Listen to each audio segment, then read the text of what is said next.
死んだは初めて俺に伝えている。絶望の匂いだ。面白いこと見せようか。ほら、こんなに人が多すぎて。お父さん。あかん。ドナルド君はまだ死ぬ時じゃないでしょ。アメリカ万歳ファイト。絶対負けないよ。何度スライドまでゼロ。だってまだサンキュー言ってないでしょ。一回も言ってください。おい、仲良くしてね。この世界季節にいけるかな。昔グレートだと大きにまたグレートになるかな。あのさ、有名人なら誰かのマンコ掴んでいいさ。そう言い話せるで。What's going on, everyone? Welcome into CobraCast 199. I am your host, Jeremy Prime, Mage I. of Unit 199. Happy to see all of you here on a Monday. And boy, oh boy, do we have a lot to talk about. There's a lot going on. There's a lot cooking. There's a lot of people that are losing their minds. People are freaking out. The panicans are out in full force right now. President Trump over Easter weekend dropped a few legitimate bombs on Truth Social, warning Iran that he may be dropping even more. And he has given them an ultimatum. He has made a tweet that, I get it, man. After 10 years of Donald Trump saying all of the things that he said, finally the 27-time voters of Trump have now abandoned him because of one thing he said on Truth Social. It was finally too much. It was finally too much, everybody. Can't do it anymore. They can't take it. The panicans are done. Trump is too mean. He's too mean. It's over with. So we will look into this. We will talk about this. It will be interesting to say the least. But I hope you all had a good Easter weekend. He can't keep getting away with this. He can't. It's all over. Trump is done. He's compromised. He's being paid off. He's lost his mind. He's suffering from dementia. I mean, just take your pick as to whatever. So either he's being paid off, he's being controlled by Russia. Oh, wait, no, that's not it. Now he's being controlled by Israel. Now he's got dementia. Now he's losing his mind. Now he's gone full Mad King. These people are so emotionally broken, and it's all because they can't handle Trump. It's crazy. I've never seen anything like it. It really is, man. I really don't know how the man deals with all of the shit that happens on a daily basis, but here we go, right here. But now he is scheduled to have a military press conference in 25 minutes. So we're going to go over all of that as well. We got Mar Millen with the pre-stream grift tax. What's up, Mar Millen? Getting the party started as always. And good to see you as always, Mar Millen. Let's see. You Upshoot says Christ is risen. Thank you. Stormbreaker says all hail Cobra Commander Jeremy and King Trump. Gerard Armstrong says praise be to Allah. Yeah, so this right here is so funny that, you know, so let's just go ahead and talk about Trump's Truth Social post that has everybody so upset. My goodness, man, like these people lost their minds over this one. And, you know, because we want to cover all of this before Trump goes live here, scheduled at 25 minutes from now. We'll see if he actually makes it in 25 minutes. You know, he had his tendency to get late for these because the guy is kind of busy.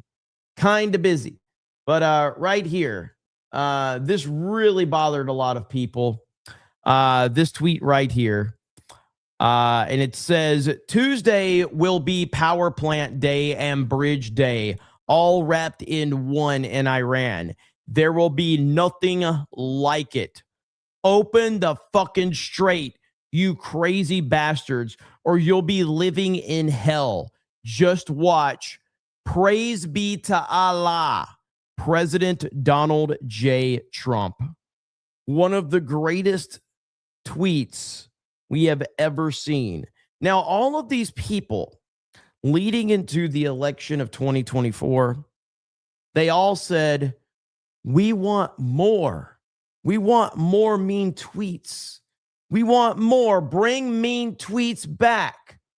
Bring mean tweets back. Those same people that were crying about mean tweets or calling for mean tweets are now crying about them.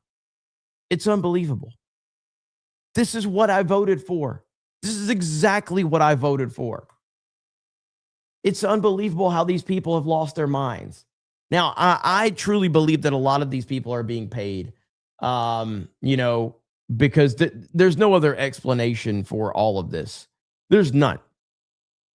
People flipping the script in a moment over this. Now, we do have this right here. Trey Yingst had a phone call with President Trump yesterday, and this is him breaking down his phone call with President Trump. Yeah, guys, good morning. I just spoke with President Trump for 15 minutes. He gave me some new details on the negotiations behind the scenes with the Iranians and what's going to happen if Iran does not make a good faith deal. The president tells me if they don't make a deal and fast, I'm considering blowing everything up and taking over the oil. Blowing everything up and taking the oil. Now, this is the deadline that is set for tomorrow night at 8 p.m. Eastern. Trump has set this timeline. He is fed up. He's tired of the BS. He's tired of the back and forth. And so this is where we are now. The president went on to say you're going to see bridges and power plants dropping all over their country. Now, I asked him about the possibility of an agreement with the Iranians. He says those who are negotiating on behalf of Iran have been granted amnesty at this time so they can continue the talks. And the president tells me he thinks he'll be able to get a deal by tomorrow. He says, I think there's a good chance tomorrow. They're negotiating now. All of this following the president's post on True Social, where he talked about these negotiations with the Iranians. We'll pull this up. He says, quote, Tuesday will be power plant day and bridge day, all wrapped up in one. In Iran, there will be nothing like it. Open the effing straight, you crazy bastards, or you'll be living in hell. Just watch. Praise be to Allah. The president posting there on True Social about this ongoing operation and his new red line for the Iranian regime. Now, the president also provided new details on what happened earlier this year as the Iranian regime took to the streets and slaughtered what the president tells me is 45,000 civilians in their own country. After that took place, President Trump told me the United States sent guns to the Iranian protesters. He tells me we sent them a lot of guns. We sent them through the Kurds, and the president says he thinks the Kurds kept them. He went on to say we sent guns to the protesters, a lot of them. And so a number of headlines here from my conversation with President Trump. All of this taking place more than a month into Operation Epic Fury and in the aftermath of that successful U.S. operation overnight to rescue that stranded U.S. service member inside Iranian territory. The president himself ordering that operation after the CIA came on Saturday morning and confirmed that they located where this crew member of an F-15 that was shot down on Friday was located. Again, the president making that decision to send in hundreds of U.S. special forces deep into Iranian territory. Yes, exactly. I saw a comment right here. Praise to Allah is trolling. How do you people not understand that? Are you stupid? A lot of them are, yes. They can't understand. Again, Trump has been doing this for over a decade now at the highest level, and they still don't get it. They still are fake offended constantly over this man. And successfully retrieving that U.S. service member. Guys? I want to make sure I got this correctly. Are you saying that the president told you that he sent guns, the U.S. government sent guns to the protesters via the Kurdish, that the Kurdish kept some of the guns? Correct. The president tells me that the United States sent guns to the Iranian protesters earlier this year. He says we sent them a lot of guns. We sent them through the Kurds, and he thinks that the Kurds kept them. Remember, the president made a commitment to the Iranian protesters who were in the streets of their country earlier this year. Those images were circulating online of thousands of people who were slaughtered at the hands of the Iranian regime, the current regime that is attacking U.S. forces as we speak. And the president made a commitment on True Social to those protesters, and he said help is on the way. And we are learning as a result of this call with President Trump that he attempted to send guns to these protesters in order to fight back and defend them. Remember, these were peaceful demonstrators who were protesting against their government, and they were met with live ammunition from the Iranian regime in the streets of their country. They were slaughtered. And Fox News was talking to people in Iran who were using Starlink, and they were describing these horrific scenes in the streets of their country. And the president, again, told them that support and help was on the way. And so it appears that was the help the president was talking about. And again, as all of this is taking place, now that we zoom out 3 months later, the president is offering the Iranians a diplomatic solution to end this conflict. And it doesn't sound like they're going to take it, at least through their public messaging as it stands right now. Now, again, President Trump is going to be live here reportedly in about 20 minutes. So we'll see. But of course, everybody's upset over his praise be to Allah right here. Alex Jones is upset about it. So my Easter message to everyone in America and across the world is one of humanity coming together, one of loving God, one of thanking God for sending his only begotten son, Jesus Christ, to redeem us and pay for our sins, and that Jesus is king and that Jesus is risen. And I saw Trump's Easter message to Iran about open the strait, you crazy bastards, or I'm blowing up your bridges and power plants today, which they did. And then using that, F word. And then Are you really gonna sit here, Alex Jones, and pretend to be offended over the use of the F word? Are you fucking kidding me right now? Bro, this is absolutely insane. This is insane. And then using that, F word, and then talking about Allah, praise Allah, Allah's great or whatever. Number one, just from a psychological perspective, when Trump killed the mullah, which Israel told him to do, they said that would make him give up. That's the opposite of making him give up. And blowing up their bridges and power plants, it just hurts the citizens, just unified them. So just from a military perspective, it's horrible win the hearts and minds. Our military did act like this in the past with their rhetoric. And it's super bad news. And this is not the old Trump. It's one thing if he says fuck on the campaign trail or whatever. I do that too.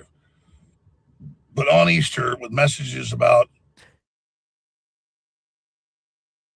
So Alex thinks we're supposed to be nice to people that want us dead. We're supposed to be nice to people that are threatening us. Get the fuck out of here. Allah Akbar. And give up, you crazy effers. They're not going to. And they've closed the strait. It's killing the economy. America is sinking global rankings of likability. It's just not what we voted for. And we've never seen rhetoric out of presidents like this when we go to war, even if you're for this war. This is really bad PR, folks. Alex Jones worried about PR now. Alex Jones is talking about PR. Alex Jones is worried about public relations. This is what I'm talking about, the way Trump's behaving. Way more erratic. His speech, is not coherent all the time. You can't deny this is happening. So yesterday I gave you the good news that he didn't fire Tulsi Gabbard and that he's looking to put Ed Martin in. That doesn't mean I back what Trump's doing. I'm trying to salvage something and before the midterms and just, hope that we can get Trump to pull out of this war. So I'm trying to get as much public awakening to this and pressure as I can, but I don't have a lot of hope. But MTG had a great post about it, and I posted her comment and Trump's post below this, but this is not a Christ-like Easter message. And I'm just really worried about Tanner, this is like your 5th account that I think I've banned like 4 or 5 of your accounts. Jeremy knows he's lying about all of this. He's admitted he's a grifter. He doesn't care about any of this. He has no real opinion. I am so effective that you have created like 4 or 5 fucking accounts. Like, that's how effective I am. That you could continue to create more and more accounts. I will continue to do just that. Trump, pray for President Trump. Because whether you voted for him, whether you didn't vote for him, whether you love him or hate him, the world's in a major crisis. And I keep seeing people comment and say, oh, show me your facts that increased oil prices and lack of fertilizer increases inflation. It's baked into all the equations why the Federal Reserve are raising interest rates, which Trump's been fighting, and he should be. They're going to raise them. We were on the edge of bankruptcy, folks. We need his plan to succeed. That's why I backed him so much. This derails that whole thing. That's why he's behind the scenes wanting to end the war, wanting an off-ramp, trying to act strong and tough up front for everybody. It's just not working. So this is a clown show, folks, and I'm really worried. I'm really, really worried about this. And we've got the all-never Trumpers, the Mark Levins that screw Trump, they hate Trump. You know, they're now driving the train, and it's just a disaster. This is not what Trump ran on. It's not what we voted for, and it's really scary. So I call for world peace on Easter, just like Trump's been calling for with Russia. Yeah, I can't believe we're in a world where Alex Jones is pretending to be offended over the usage of the F word.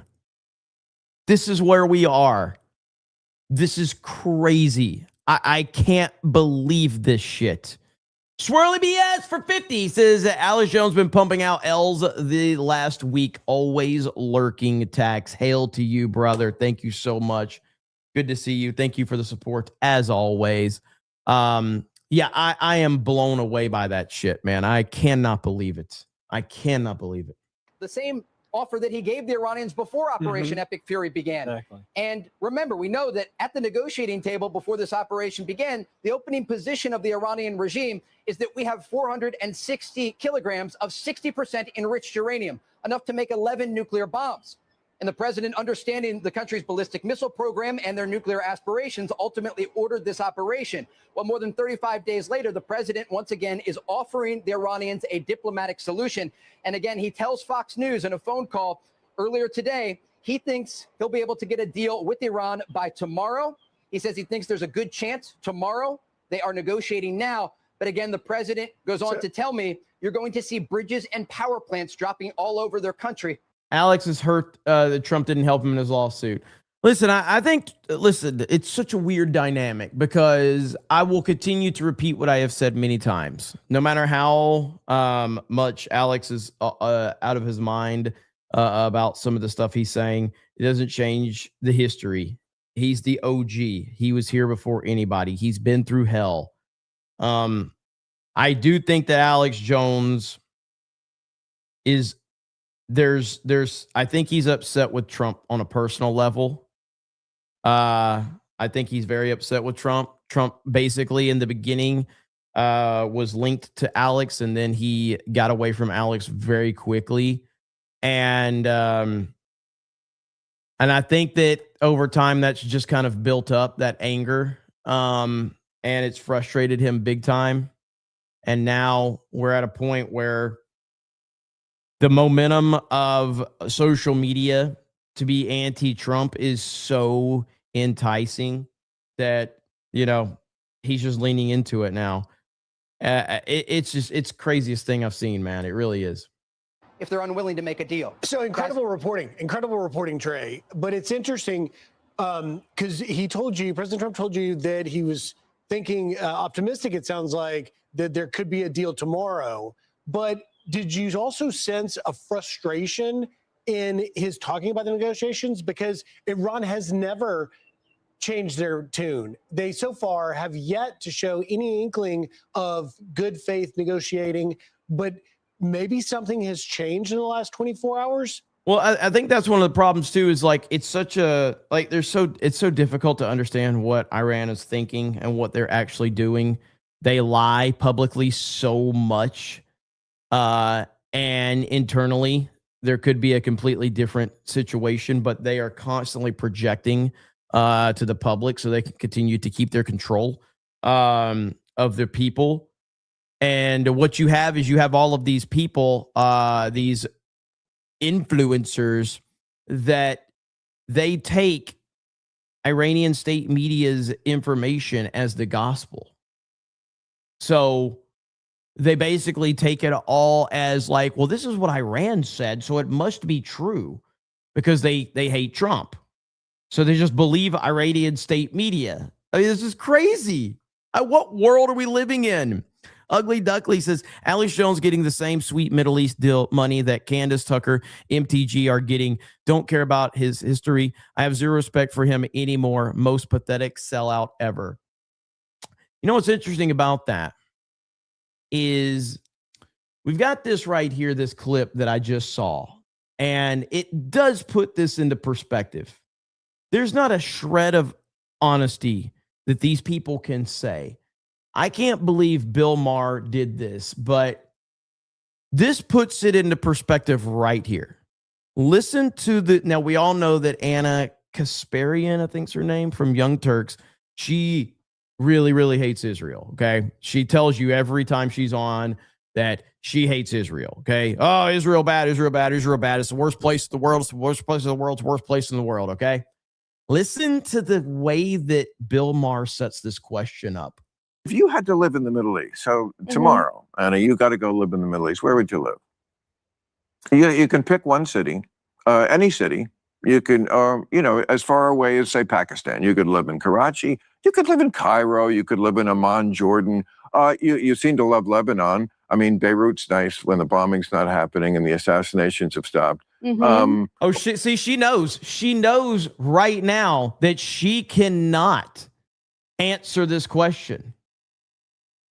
Or you could live in Syria. I hear that's wonderful in the summer. Well, we now have Al-Qaeda terrorists leading Syria. Or the Houthis, I'm sure, would make room for you. Yeah.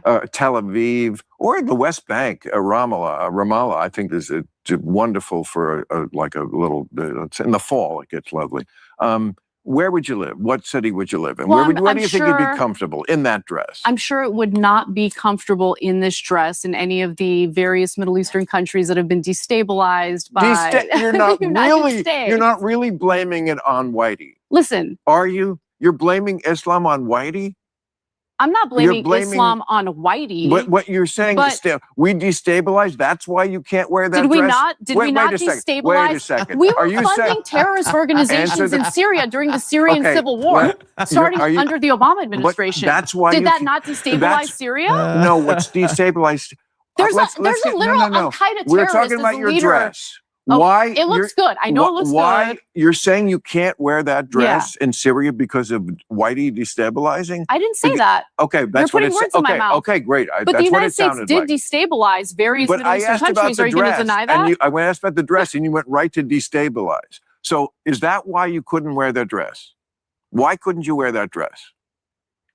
Why couldn't you walk down? You want me to talk about jihadism and Islam, but why won't you? Listen. Why won't you? I mean, why? I don't believe in jihadism, which is why I'm furious that the United States just had a freaking Al-Qaeda terrorist in the White House. It's not just jihadism that is preventing you from wearing that dress. Are you saying every Muslim is a jihad? I don't think they are. Bill. Okay, why can't you wear that dress? Let's focus for a second. No, you won't answer this question. Oh, that was freaking beautiful. That was beautiful. And that kind of gives you the mindset into these people that paint this anti-Israel narrative. They can't even answer a basic question like that because they know that the true answer would destroy their narrative. It is fucking hilarious. And I love it so much. Packy Proton says, not grifting with CobraCast on Easter, that's a paddling.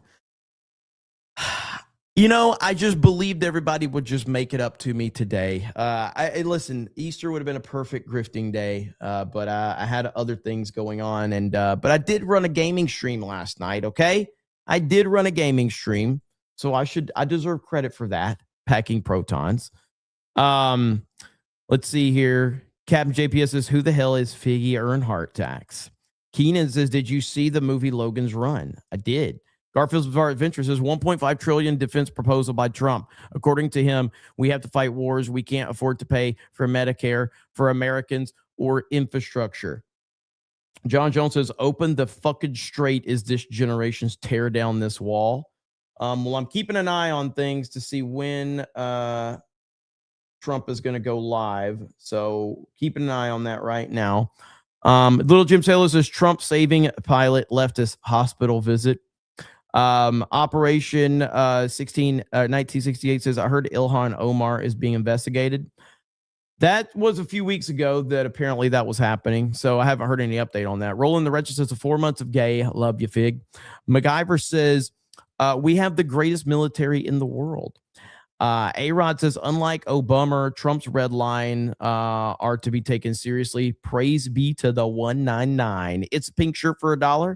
A-Rod says, Alex and his fake outrage. Philip says, Alex Jones is an idiot and always has been. Dermy Wormy says, Jeremy, I didn't like that post either. I think Trump should have gone harder and offered them their 72 virgins. Little Jim Saylor says, Tanner, Jeremy's #1 fan tax. John Jones says, Trump giving his speech right as the Iron spacecraft arrives at the moon. Mad about Hatter says, effective tax. Fran Forsyth says, Alex literally makes car videos crying into his camera just like a broken liberal woman. Incoherent Name says, Alex Jones on Tim Pool that we should, or Alex Jones said on Tim Pool that we should have let Iran hit our bases so we look like victims, Pearl Harbor style. He's crashing out hard. I just don't know what his angle is with all of this. It's really crazy, man. Mentary Funk thing for 5 on Rumble says, Tulsi TV says that the story about the Kurds keeping the weapons is BS. His father is in Iran. They have confirmed that the pro-Persia rebels have received the guns, probably disinfo to maintain the surprise. Gotham Mets says that Trump has enough of his own baggage. Last thing we would ever want is to be associated with Alex Jones. Johnny the Wizkid says, saying it's not looking good for midterms is making me worry. What is that hurting? Is it people still believe Trump is controlled by a Netflix Yahoo? Saying that we're not looking forward to the midterms is, or we're not looking good for the midterms is people just being completely disingenuous. We were never looking good for the midterms because the sitting president, the sitting party is never looking good for the midterms. That's the bottom line. That's the truth. That's the truth that none of these lying podcast bros want to tell you, that we were never looking good for the midterms. It doesn't mean that something good can't happen, but history is not on the conservatives' side in this situation. It never has been. Simple as that. Now, they're painting an incorrect narrative because this is what they do. But they're not giving you the full context. And we still have a long way to go before we get there anyway. And as we know in the world of social media, here today, gone tomorrow happens a lot. So we'll find out how everything looks in a few months. But right now, there's no need to really get super worked up over it right now. I mean, I did see this report earlier. Let me see if I can find it. From CNN, of all places. Let's see here. So right here, Republicans are surging. Even CNN got dragged kicking and screaming into admitting the truth on this one. Republicans now lead Democrats by a full +5 points in net favorability heading into the 2026 midterms. So this is the truth of the matter right here. Look at this, net favorability. Party ahead at this point, midterm years with the GOP president. In 2018, Dems were up by 12. In 2006 on net favorability, which party you like more? Dems were ahead by 18. Republicans are actually ahead on net favorability at this point by 5 points. So Democrats are just simply running behind their previous benchmarks, and they need to be running well ahead of them if they want to take back the United States Senate, given that math. To be clear, both parties are wildly unfavorable right now. However, Democrats are even more unpopular than Republicans. So, yes. So Republicans are very unpopular. Okay. Republicans are very unpopular, no doubt about it. But Democrats are even more unpopular. So, that's just some numbers. You can't take those as gospel. We don't know how, accurate we could take that, but it's just information that's out there to battle the people that pretend that they have all the answers. Because right now, what we're dealing with a lot of people that get on camera and pretend they have all the answers. I'm not here doing that. I don't have all the fucking answers. You know who has all the answers? Trump. I don't have all the answers, and nobody with a fucking microphone on YouTube or Rumble has all the answers either. All we can do is speculate. All we can do is take in the information that's out there and make an educated, guess as to what's going on. That's all we can do. And any of these podcast bros that are out there that are telling you that they know exactly what's going on are just straight up lying to you. Simple as that. They're straight up lying to you. All of them. And look, to be fair, they've got a lot of people that are eating all their bullshit up. But that is the truth of the matter. Philip says Alex was the OG idiot. He was never serious. Packy Proton says, I don't want to deal at this point. If we let them stay in power, they will just start up again. Lying Dog Face Pony Soldier with a gifted membership. Thank you. MacGyver says, lunch over, back to work later. All have a good one, brother. Is it Movie Erotic says, like your political views more than your culture. Well, yeah, it's give or take. Some people like my pop culture stuff more. Some people like my political stuff more. Some people just don't like me at all. But you're going to get opinions on a lot of different things with me. But thank you. I appreciate it. Dark Red Knight says, I come for the grift and I stay for the news. Thank you. Zinny Biscuit says, happy Easter week. Trump should be made an honorary Swiss guard. He'd look good in those stripes. Thank you, Zinny Biscuit. Incoherent Name says, the lame duck argument doesn't hold water when you realize all of Trump's accomplishments were done without Congress. Everyone calm down and enjoy the ride. Midterms ain't the end of the world. Well said. Thank you. I appreciate that. Ministry of Wrong Think says, remember this name, the Immortal Guard. Watch. A-Rod says, Tucker and Alex are best buds. I wonder if he got some of that Qatari money. Well, what's interesting about that is we saw this. I saw this post earlier today. Look who, again, somebody I've been criticizing the last few days too, by the way. Okay. I've been criticizing a certain podcast bro. And guess what? Now it all makes sense. Look who Theo Von's hanging out with on Easter. Theo Von hanging out with Candace Owens on Easter. Now it all makes sense. Now it all makes sense right there. Yep. My goodness, man. There you have it. There you have it. Neurist says, I think it's more important we talk about you and Beardo's Rocket League squashing last night. Hey, we ended strong. That's all that matters. We ended strong. Stormbreaker says, take the oil and the women from Iran, Jeremy. It's all that matters, though. Is that right there? Okay. So we're all good. We're all good. All right. So we are moments away from Trump's military press conference. This is recorded earlier right here. Hey, Tiffany, there you go. Coordinate. Mr. President, how would it not be a war crime to strike Iran's bridges and power plants? Because they killed 45,000 people in the last month, more than that. I think it could be as much as 60. They kill protesters, they're animals. And we have to stop them, and we can't let them have a nuclear weapon. Very simple. They want a nuclear weapon. They've been trying for a long time. I stopped them with the Obama horrible Iran nuclear deal. I stopped them in a lot of different ways. We got rid of Soleimani, the evil genius. He was an evil genius. We got rid of him. And then we stopped them with the B-2 bombers not so long ago. And if we didn't do it, Israel and the Middle East would have been extinguished by now. Don't know why that's freezing up or whatever.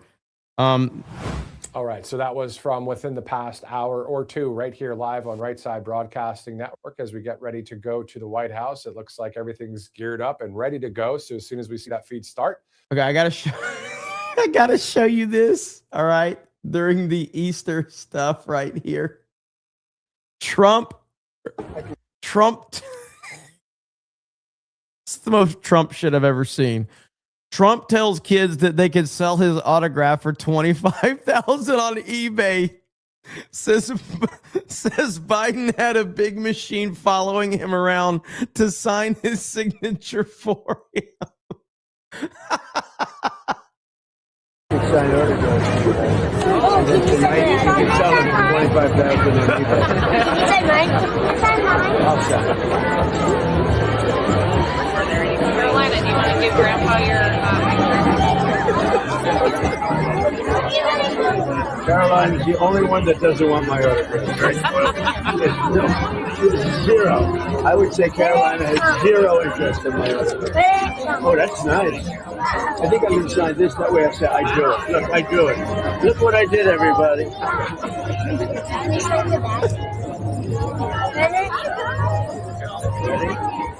Oh, man. One of one right there, man. Trump is just hilarious. Like sitting there and telling these kids, like, my autograph is worth more than Joe Biden's.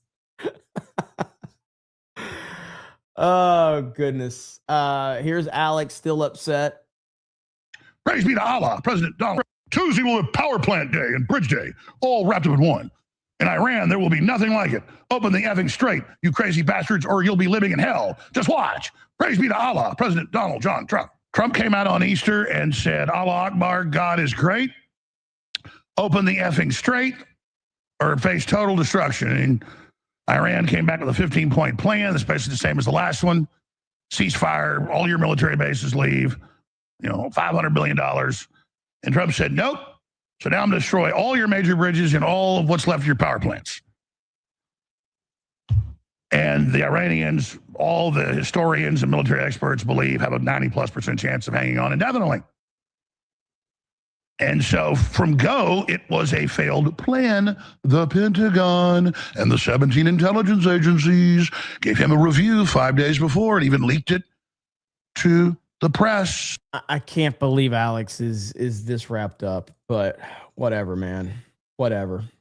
At the top of the hour, the White House video that we're going to see live will be President Trump's presidential news conference. It's happening today at 1 o'clock, a few minutes after.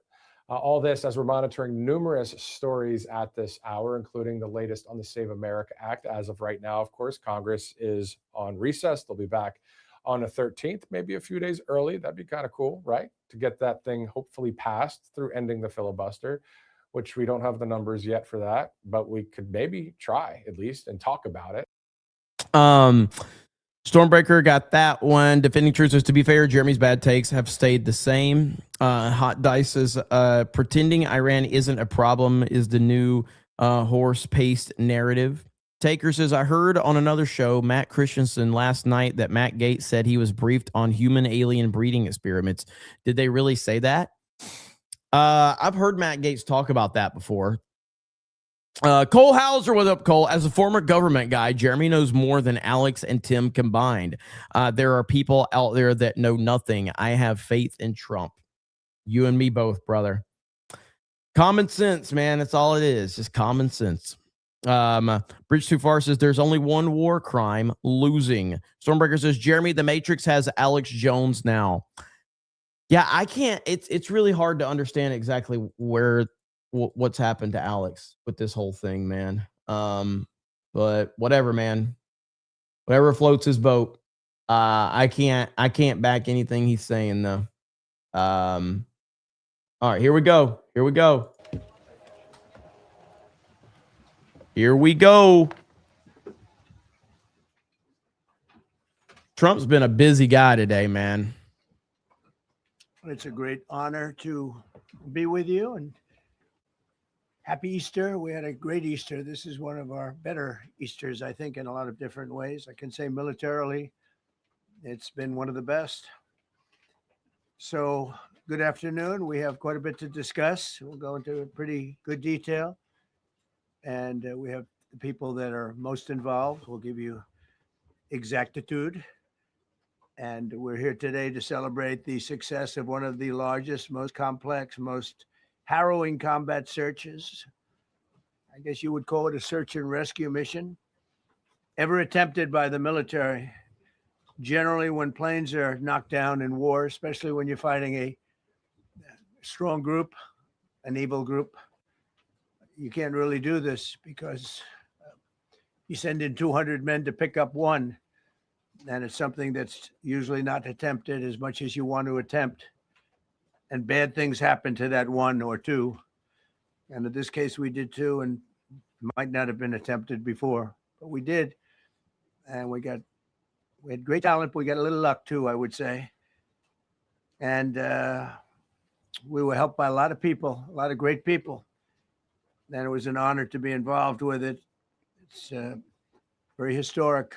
This is a rescue that's very historic. It'll go down in the books. Late Thursday night, an American F-15 fighter jet went down deep inside enemy territory in Iran while participating in Operation Epic Fury, where we're doing unbelievably well, well at a level that nobody's ever seen before. The entire country can be taken out in one night, and that night might be tomorrow night. Both members of the crew ejected from the aircraft and landed alive. On Iranian soil, I immediately was asked to make a decision. I ordered the U.S. Armed Forces to do whatever was necessary to bring our brave warriors back home. A risky decision, because we could have ended up with 100 dead as opposed to 1 or 2. It's a hard decision to make. But in the United States military, we leave no American behind. We don't do it. Within hours, our armed forces deployed 21 military aircraft into hostile airspace, many flying at very low altitude, being shot by bullets. You bring rifles into play when you're going that low, but there are also certain advantages. And in broad daylight over Iran for 7 hours, at times facing very, very heavy enemy fire. We have a helicopter that's got a lot of bullets in it. It's amazing. We just realized how good those weapons are. Those our machines are. Nobody has the equipment that we have, and nobody has the military that we have. Not even close. We're the most powerful military anywhere in the world by far. The flight crews and warfighters aboard those aircraft took extraordinary risks to rescue their fellow service members. This first wave of search and rescue forces successfully located the pilot of the F-15, and he was extracted from enemy territory by an HH-60 Jolly Green II helicopter. Fabulous machine as our warriors faced gunfire at very close range. It's amazing that when you look at the machinery, what happened, that nobody was injured. Meanwhile, the second crew member, a weapons system officer, highly respected colonel, had landed a significant distance away from the pilot. When you're going at those speeds, even if you go out 2 or 3 seconds later, it's miles and miles away because you're going fast. He was injured quite badly and stranded in an area teeming with terrorists from the Islamic Revolutionary Guard Corps rough group, as well as besieged militia and local authorities. Many, on top of everything else, they told the communities actually within inside of Iran, the people of Iran, they were given a tremendous incentive to find this pilot. Despite the peril, the officer followed his training and climbed into the treacherous mountain terrain and started climbing toward a higher altitude, something they were trained to do in order to evade capture. They want to always go as far away from the site of the shoot down. You want to go as far away because they all yes, head I right heard to a that dial site. tone. You I want to be as did. far away as you can. And he was injured, and he was an amazing thing. He scaled cliff faces, bleeding rather profusely, treated his own wounds, and contacted American forces to transmit his location. They have a very sophisticated beeper type apparatus that is on them at all times. And when they go out on these missions, they make sure they have lots of battery space and they're in good shape. And this one worked really well, amazingly, saved his life. We immediately mobilized a massive operation to retrieve him from the mountain holdout. And he kept going higher and higher. The mountain kept getting rougher and rougher and really very, very hard to find. The second rescue mission involved 155 aircraft, including 4 bombers, 64 fighters, 48 refueling tankers, 13 rescue aircraft, and more. We were bringing them all over, and a lot of it was subterfuge.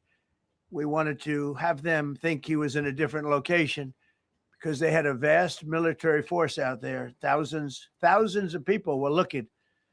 So we wanted them to look in different areas. So we were scattered all over like we were right on top of them.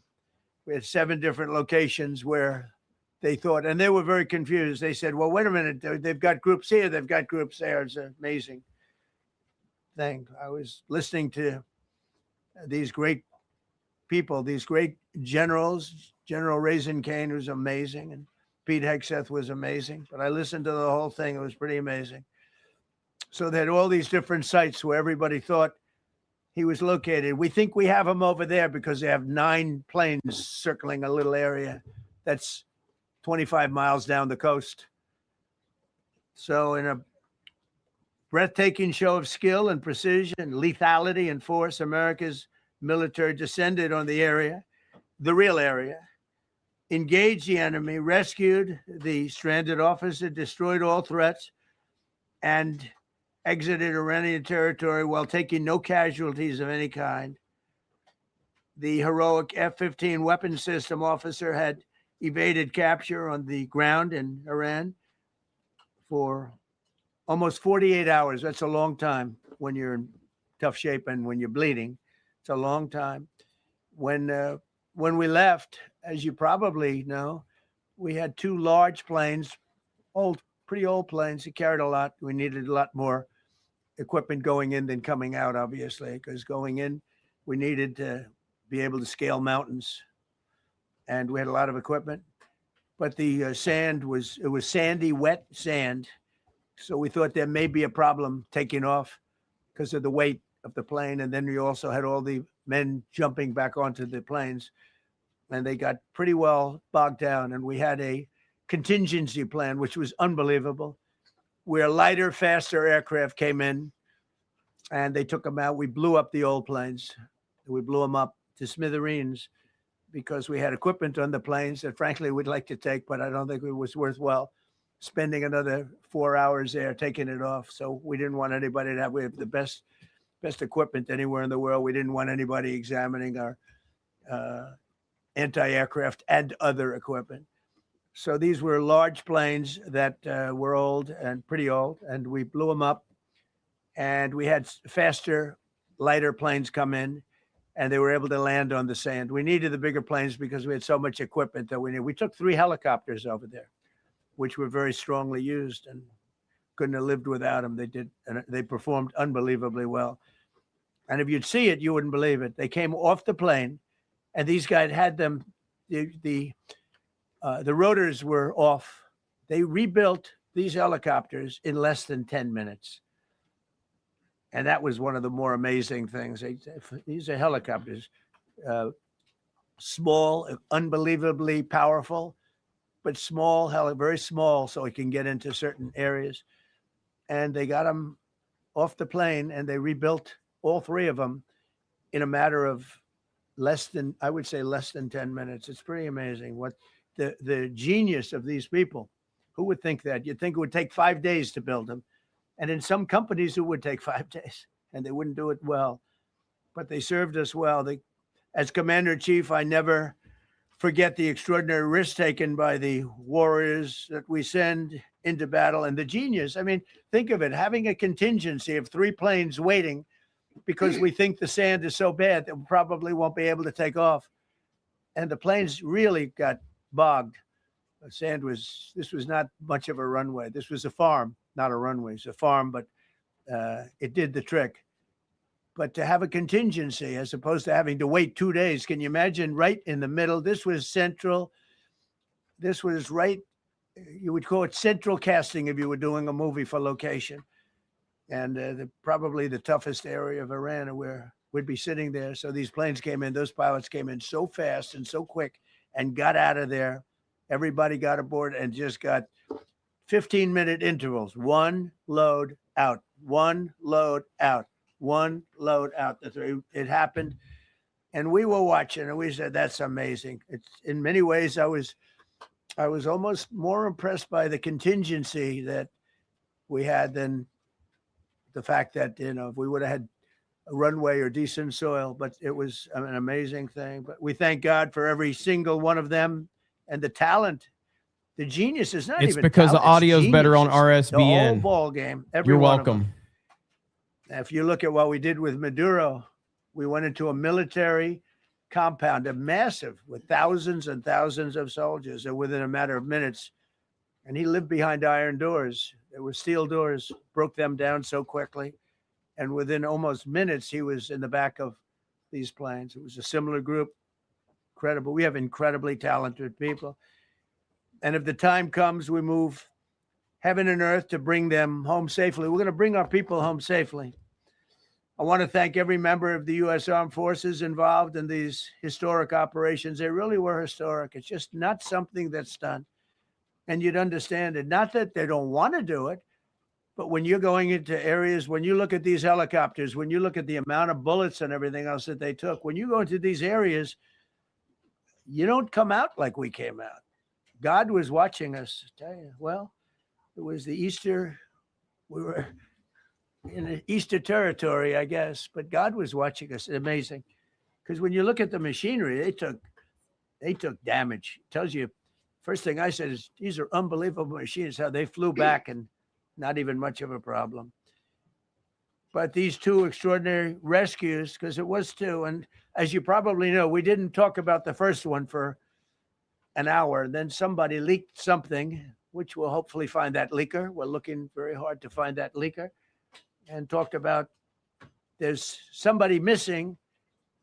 They basically said that we have one and there's somebody missing. Well, they didn't know there was somebody missing until this leaker gave the information. So whoever it was, we think we'll be able to find it out because we're going to go to the media company that released it. And we're going to say, national security, give it up or go to jail. And we know who, and you know who we're talking about. Because some things you can't do. Because when they did that, all of a sudden, the entire country of Iran knew that there was a pilot that was somewhere on their land that was fighting for his life. And it also made it much more difficult for go fucking watch pilots it then. and for the the people fuck out of going my in chat. to search for him. All of a sudden, they know that there's somebody out there. They see all these planes coming in. It became a much more difficult operation. Because a leaker leaked that we have one, we've rescued one, but there's another one out there that we're trying to get. So actually, the country, Iran, put out a major notice, you all saw it, offering a very big award for anybody that captures the pilot. So in addition to a hostile, very talented, very good, very evil military, we had millions of people trying to get an award. So when you add that to it, but we have to find that leaker because that's a sick person. Probably didn't realize the extent of how bad it was. I can't imagine that the person did, but we're going to find out. It's national security. And the person that did the story will go to jail if he doesn't say. And that doesn't last long. And I think everybody would understand it. They put this mission at great risk. They put that man at great risk, and they put the hundreds of people that went in looking for him because everyone now knows that we're going in. Over the past 37 days, America's armed forces have carried out more than 10,000 combat flights over Iran, unheard of. striking more than 13,000 targets. The F-15 we lost last week was the first manned aircraft down by the enemy in this entire operation with thousands and thousands of flights. They got lucky. It was a lucky hit. You know, eventually you get lucky. But we got lucky too because we got both of them back. But it's a record that is unparalleled in the history of military air operations. Nobody's ever seen anything like it. It's such an honor to be involved with it. We were up late at night, and then we were waiting for those contingent planes to come in, and we say, come on, let's go, get in, because they're waiting out on this farm without a runway with wet, crummy soil, sand, mostly sand, wet sand, and it eats planes alive. And we're waiting, and we're saying, I hope that one can land and take off. And they came in like magic. Boom, boom, boom, one after another. It was like genius. So impressed by that. Because we were a little concerned. We said, boy, if they don't get in and get up fast, we're sitting in them. And that's called Iran Prime, right, General? That's where the whole bet is. And here we are sitting there waiting for a plane. But they came in so fast and so hard, and these guys knew exactly Hail what. John Let's freaking go, come Murdoch. on, get in, let's go. Blah. They came one right after another, not at the same time. They don't want to come at the same time. They had to come right after each other. They didn't have any room. There was barely any room to land. Tiny little patch of very wet earth and sand. So I'm so proud of the people that I have standing up here with me and many others that worked. I mean, so many. Steve Witkoff's over here. He's doing fantastically. Jared Kushner. But the people that are here, the job they did is amazing. And I think I'm going to introduce the head of the CIA, and he is a man he's central casting, okay? If we cast a movie, he's going to play the head of the CIA. He's one of the few. John Ratcliffe, he did a phenomenal job that What's night. up, Zwanny? He did something that I don't know if you want to talk about it. If you want, you can. I'm not sure you're supposed to. I'm not going to talk about it, but the CIA was very responsible for finding this little speck. It's like they used an expression on one of the shows. A general was talking about, it's like finding a needle in a haystack, finding this pilot. And the CIA was unbelievable. And you may, if you can, you'll talk. It might be classified, in which case I'd have to put him in jail if he talks about it. And I don't want to put him in jail. He doesn't deserve that. So, John, do you want to say a few words? Thank you. Thank you, Mr. President. It's a privilege to be here with you today to share what we can about this exceptional mission and to recognize the ingenuity and bravery of those who executed it, as well as the leadership and resolve of the president who ordered it.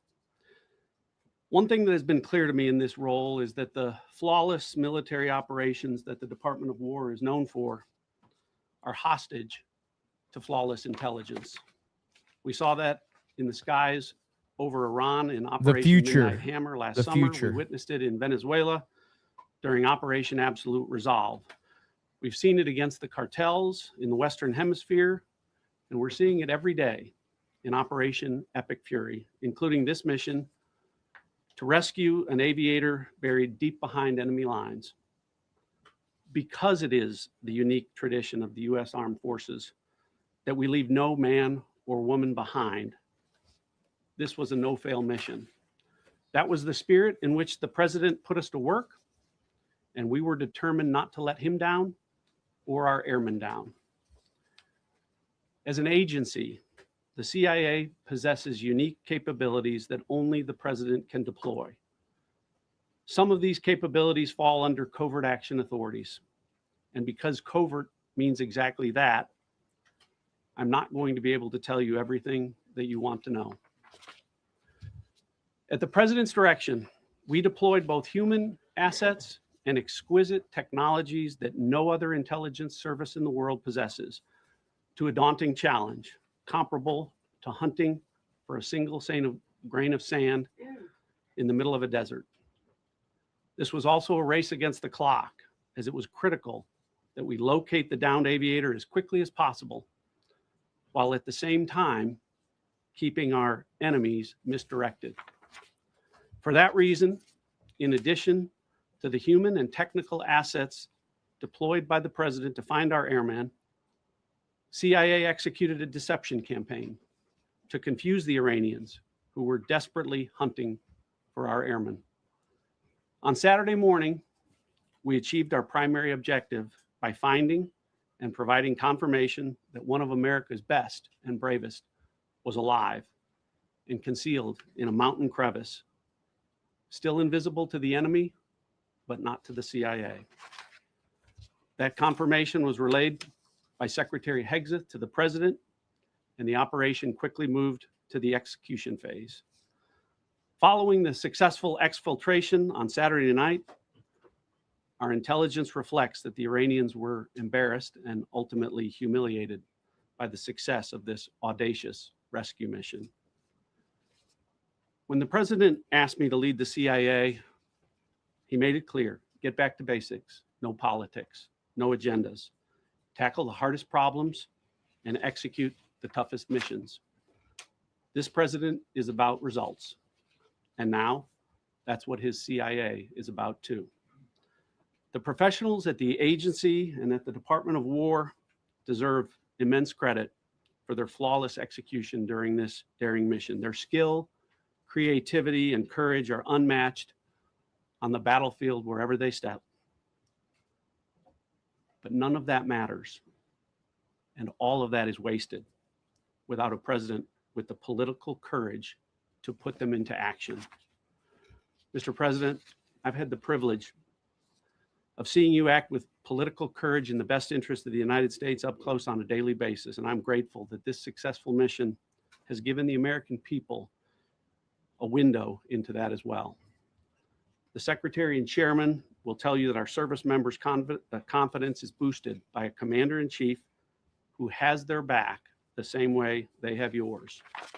And I know that the confidence of CIA's officers is boosted by the knowledge that their work is informing a president who's not afraid to make the hardest decisions when the stakes are highest. And to the American people, your confidence should be boosted by knowing that the security of the nation is in the hands of a president who's willing to take on problems that have confounded both sides of the political aisle for nearly half a century. It is an honor to serve under a leader who just proved that you can believe him when he says, no matter what, we will leave no one behind. We will come for you. Thank you.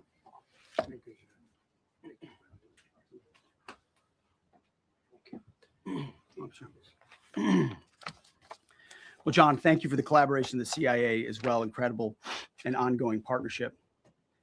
Ladies and gentlemen, fellow Americans, and especially the brave warriors in our armed forces, over this Easter weekend, the United States military has once again proved why we possess the greatest fighting force the world has ever known.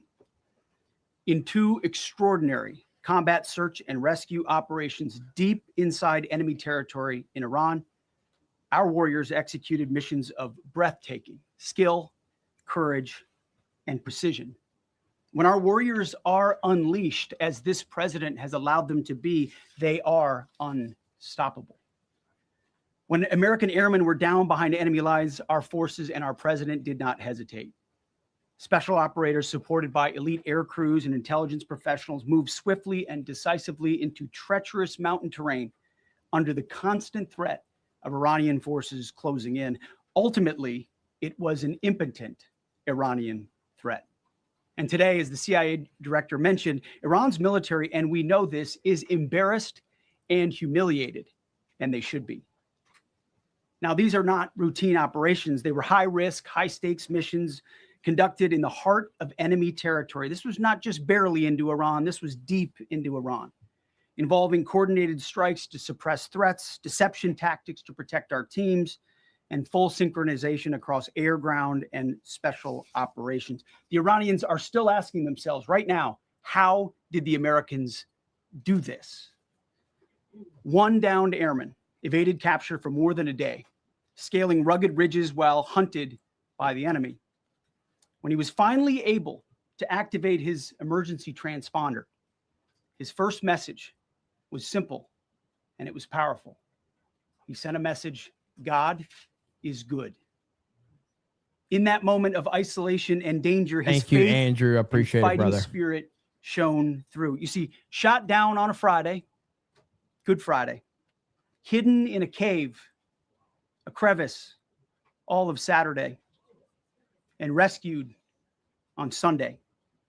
Flown out of Iran as the sun was rising on Easter Sunday. A pilot reborn, all home and accounted for, a nation rejoicing. God is good.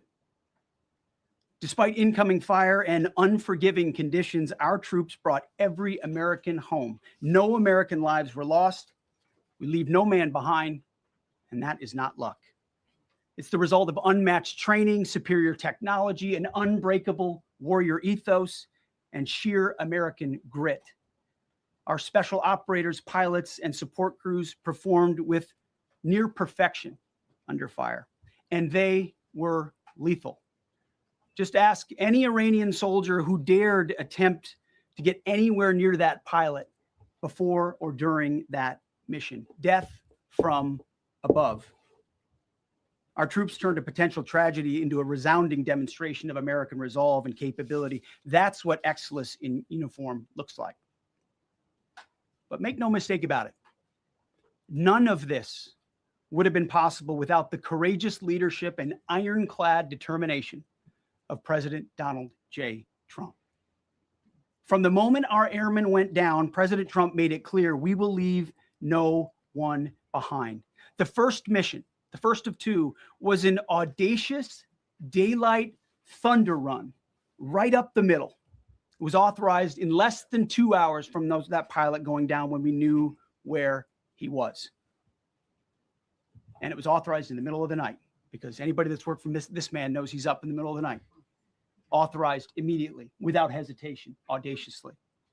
The second mission, as soon as we knew where that pilot was, and John was certainly helpful in that, also executed immediately. You know, I looked up at my screen when the final mission was complete inside our SCIF, our secure facility. And we have a running VTC, a running coordination cell. And the top of it read 45 minutes and 45 hours and 56 minutes. For 45 hours and 56 minutes, we held that call open for coordination. From the moment our pilots went down, our mission was unblinking. The call never dropped. The meeting never stopped. The planning never ceased. The president demanded rapid, decisive action. He backed our military with the full weight of his resolve, refusing to let enemy propaganda or tactical setbacks deter us. His leadership ensured that every lethal and non-lethal resource was brought to bear, that our forces had the authorities and the support they needed to succeed. When the president says he has the backs of our warfighters, he means it. And it means a great deal, and it's a big difference on the battlefield. President Trump understands that peace through strength is not a slogan. It is a doctrine that saves American lives. His unwavering commitment to rebuilding our military and restoring the warrior spirit has paid dividends in missions just like this one. Under his command, America projects power with confidence and brings our people home with victory. And that continues today, by the way. Per the president's direction, today will be the largest volume of strikes since day one of this operation. Tomorrow, even more than today. And then Iran has a choice. Choose wisely, because this president does not play around. You can ask Soleimani, you can ask Maduro, you can ask Khomeini. To those heroes who planned and executed these rescues, your nation stands in awe. I stand in awe. The chairman stands in awe. We all stand in awe of your professionalism and bravery. We serve for you. You embody the very best of America. To the rescued airmen and their families, welcome home. Your courage and endurance, the quiet declaration of faith amid the storm, inspires us all. God is good every day. And to our adversaries watching from Tehran, let this be a clear message. The United States military will go anywhere at any time to protect our own and complete the mission. We execute with precision. We control the sky. You see, we flew for 7 hours in daylight over Iran to get the first pilot. And we flew 7 hours in the middle of the night to get the second. And Iran did nothing about it. We fight with honor. And under President Trump's leadership, we win. So God bless our troops. God bless President Trump. And God bless the United States of America. Thank you. Well, good afternoon, everyone. Thank you, Mr. President. Thank you, Mr. Secretary. A note before I start, I know many of you want specific details in these briefings. We will share what we can, but I will retain what I must in the event that we have to go do this again sometime. And I cannot stress the importance, as the president said, around operational security. The secretary and I will do a more detailed briefing tomorrow morning, and we look forward to sharing the details that we can. On Thursday, 2 April at 10:10 p.m. Eastern Time, 4:40 in the morning, local Iran time, the Joint Personnel Recovery Center, which handles the Central Command area of responsibility, declared an isolated personnel recovery event for a U.S. Air Force F-15E Strike Eagle, call sign Dude 44, which was down in hostile Iranian territory. The pilot and weapons system officer had both safely ejected and were isolated behind enemy lines. Following confirmation of active rescue beacons and on the direction of the Secretary and by order of the President, a rescue operation was launched with the stated purpose of bringing both Americans home safely. As the Secretary said, several hours later on the morning, after positively locating the front seater, call sign Dude 44 Alpha, and aware of an aggressive ongoing search by the enemy, a U.S. Central Command plan was approved by the Secretary and the President. Shortly thereafter, a U.S. Air Force Combat Search and Rescue Task Force comprised of A-10 Warthogs in their Sandy role, and I'll describe what that is in a minute, HC-130 Combat King 2s, HH-60 Jolly Green 2 helicopters, and Air Force Special Warfare Airmen, a package comprised of combat rescue officers and pararescueman operators, audaciously penetrated enemy territory in broad daylight to find, fix, and recover Dude 44 Alpha from behind enemy lines. This was an incredibly dangerous mission, an incredibly dangerous undertaking, but a filled promise made to every American warfighter that you will not be left behind. We will always come find you, and we will always bring you home. Over the next hours, the Search and Rescue Task Force crossed the beach, entered into Iranian airspace, protected by a fighter strike package, and moved into the objective area, all under fire. En route, as some of you have seen on social media, the helicopters took gas off the C-130s and pressed onward and forward up into the objective area. While this was ongoing and out in front of them, the Sandy flight of A-10s and other remotely piloted aircraft, drones, and other tactical aircraft were violently suppressing and engaging the enemy in a close-in gunfight to keep them away from the front seater and allow the pickup force to get into the objective area. During this engagement, one of the Sandy aircraft, the one primarily responsible for communicating with the downed pilot, was hit by enemy fire. This pilot continued to fight, continued the mission, and then upon exit, flew his aircraft into another country and determined that the airplane was not landable. This was one of our A-10 Sandy aircraft. The pilot then made the decision to eject over friendly territory and was quickly and safely recovered and is doing fine. After picking up Dude 44 Alpha, the HH-60 Jolly Green fight was engaged by every single person in Iran who had a small arms weapon. And one of the aircraft, the trailing aircraft, took several hits. The crew sustained minor injury, and they are going to be fine. A note for those of you that do not know what a Sandy does.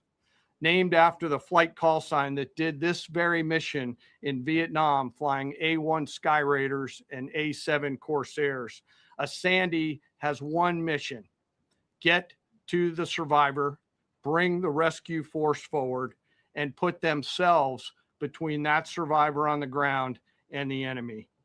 They are committed to this. This is what they live for, and this is what they've trained for over many, many years. The A-10 force and the rescue force did a fantastic job rescuing Dude 44 Alpha. He was recovered Friday afternoon.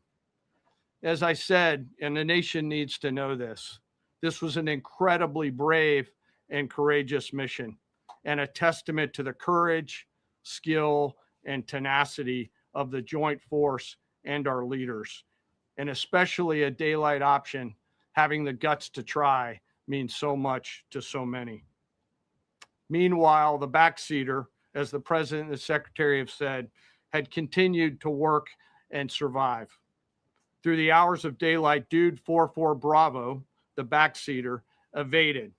Using every means available, the efforts of the United States military, the Central Intelligence Agency, and others were attempting to find and locate with precision Dude 44 Bravo, the backseater. A note on the backseater and the front seater. The single most important contributor to a successful rescue operation is the spirit of attack inside the heart of that downed aviator.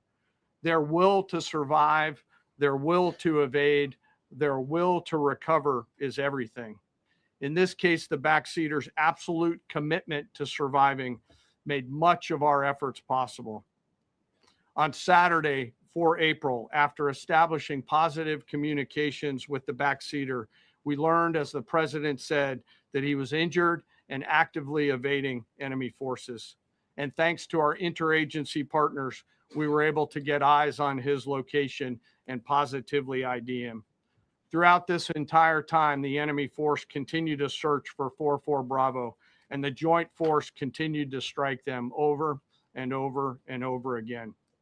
Fighting off marginal weather in Iran and the enemy's search for a second time on Saturday, at the recommendation of the CENTCOM commander and at the approval of the secretary and the president, we launched a rescue task force to recover Dude 44 Bravo. Again, this came to the president and the secretary for approval, this time with a much larger force package based on the time that the enemy had to prepare to find 44 Bravo. Again, this force was protected by A-10 Warthogs using the Sandy call sign. And this force had one single mission: do everything they can to bring an American home. This meant having a plan, being prepared to execute that plan, and more importantly, being prepared for multiple simultaneous contingencies.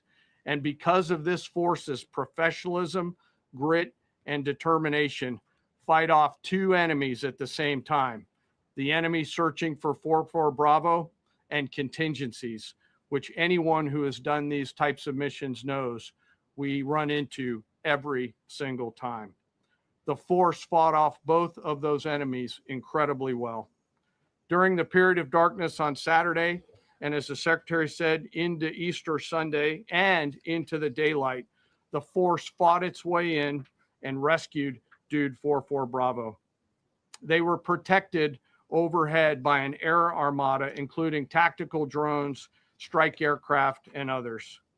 The force fought through multiple simultaneous contingencies, something no other nation, no other military can do, and safely returned Dude 44 Bravo, the backseater, home, and all other Americans home as well.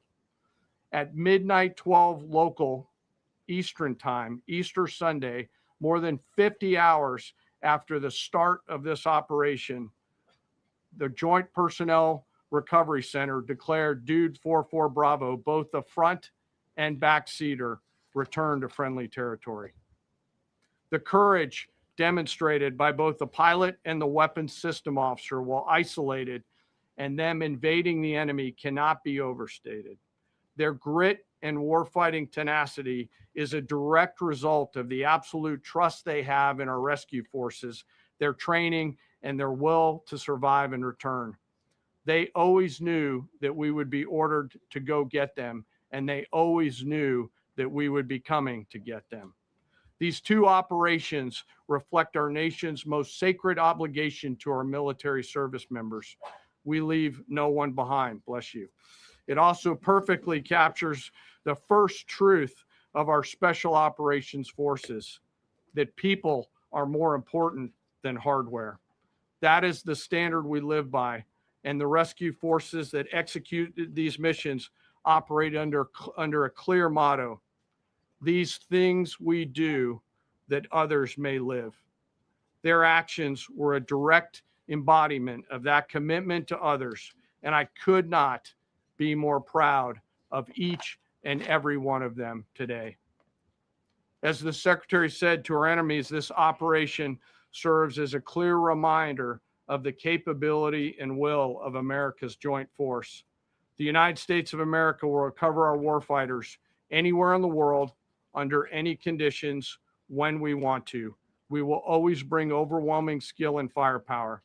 To every member of the joint force, our interagency partners, the leadership at CENTCOM, and our leaders at the department and above, thank you. I'm proud of each and every one of you, and thankful to our deployed forces and their families. And lastly, and most importantly, to Dude 44, welcome home. Job well done. Thank you.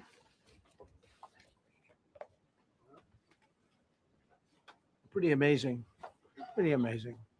And these two gentlemen have been, from day one, they've been perfecto. You know, I got to know General Kane in my first term because he was able to take out ISIS in 4 weeks instead of the 4-year projection that was given to me by other much lesser generals. I said, you know, if I ever do this again, that's going to be the head of my Joint Chiefs of Staff. And we worked it that way, didn't we? He's amazing. He took out ISIS. We defeated ISIS in 4 weeks. I was told it would take 4 years. I flew to Iraq to find out with the greatest equipment in the world, why would it take 4 years?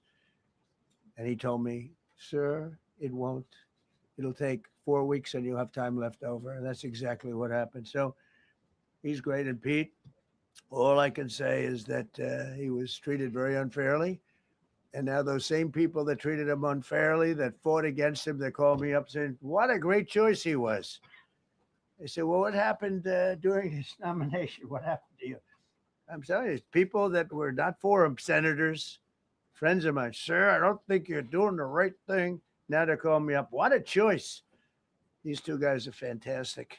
And John Ratcliffe was incredible. It was actually their genius that called us from, he was 40 miles away.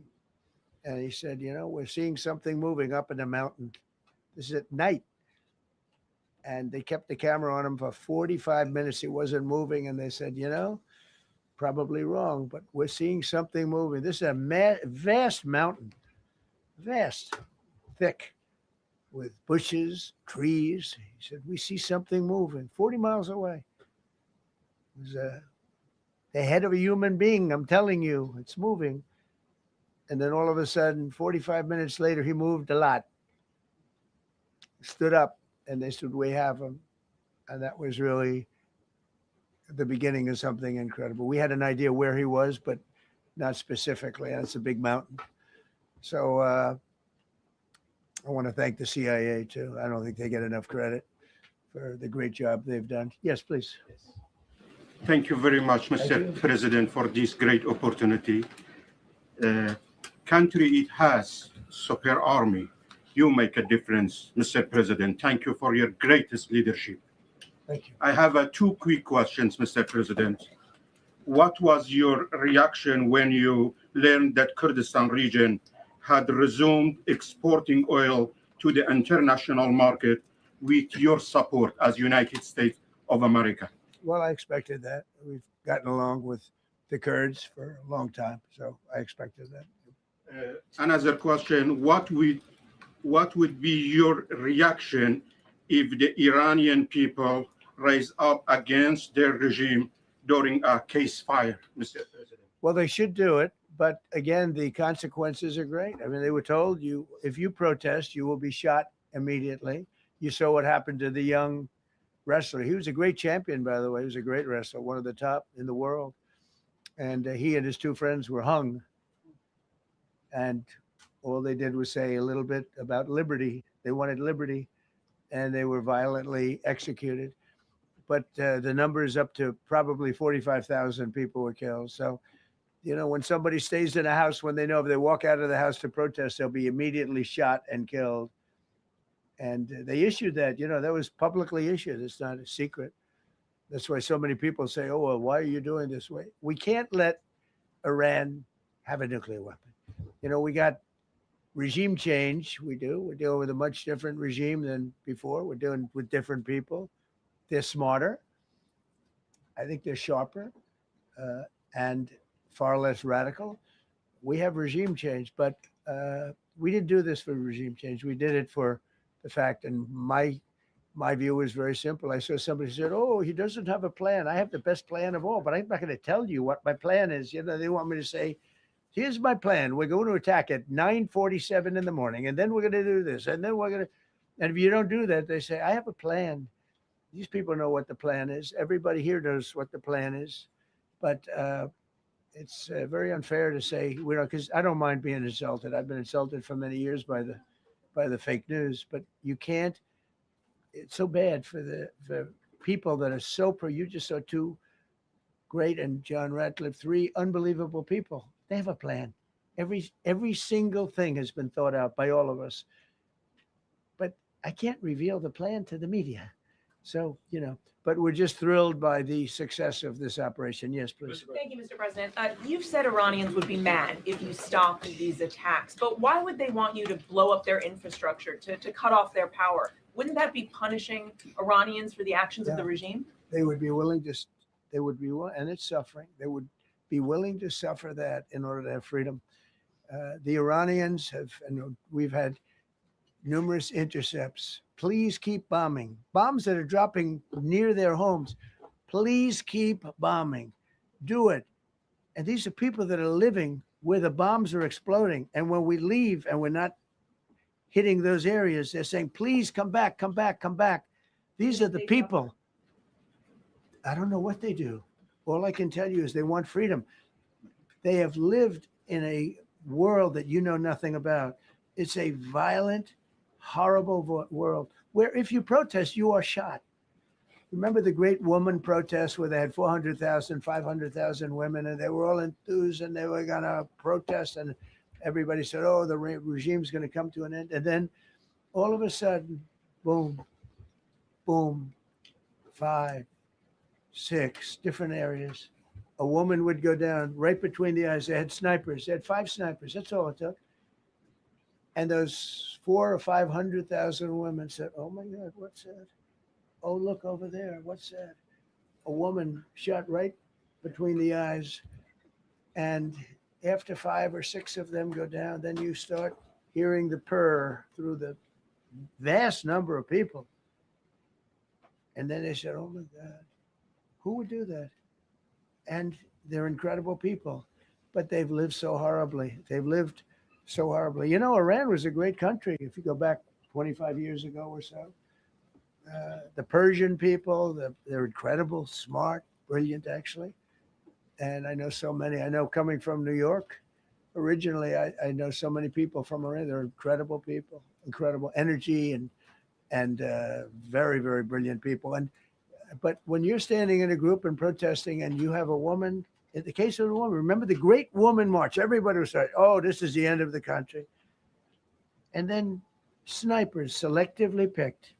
Every single one was shot right between the eyes from a long distance. They were on top of buildings. Nobody even knew where they were. Where are they coming from? This wasn't like a machine gun, which is also very bad. They've done that too. They did that recently.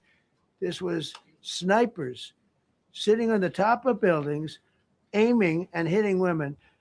And when they see people go down, and all of a sudden there's a riot in the reverse direction, and they never came out again.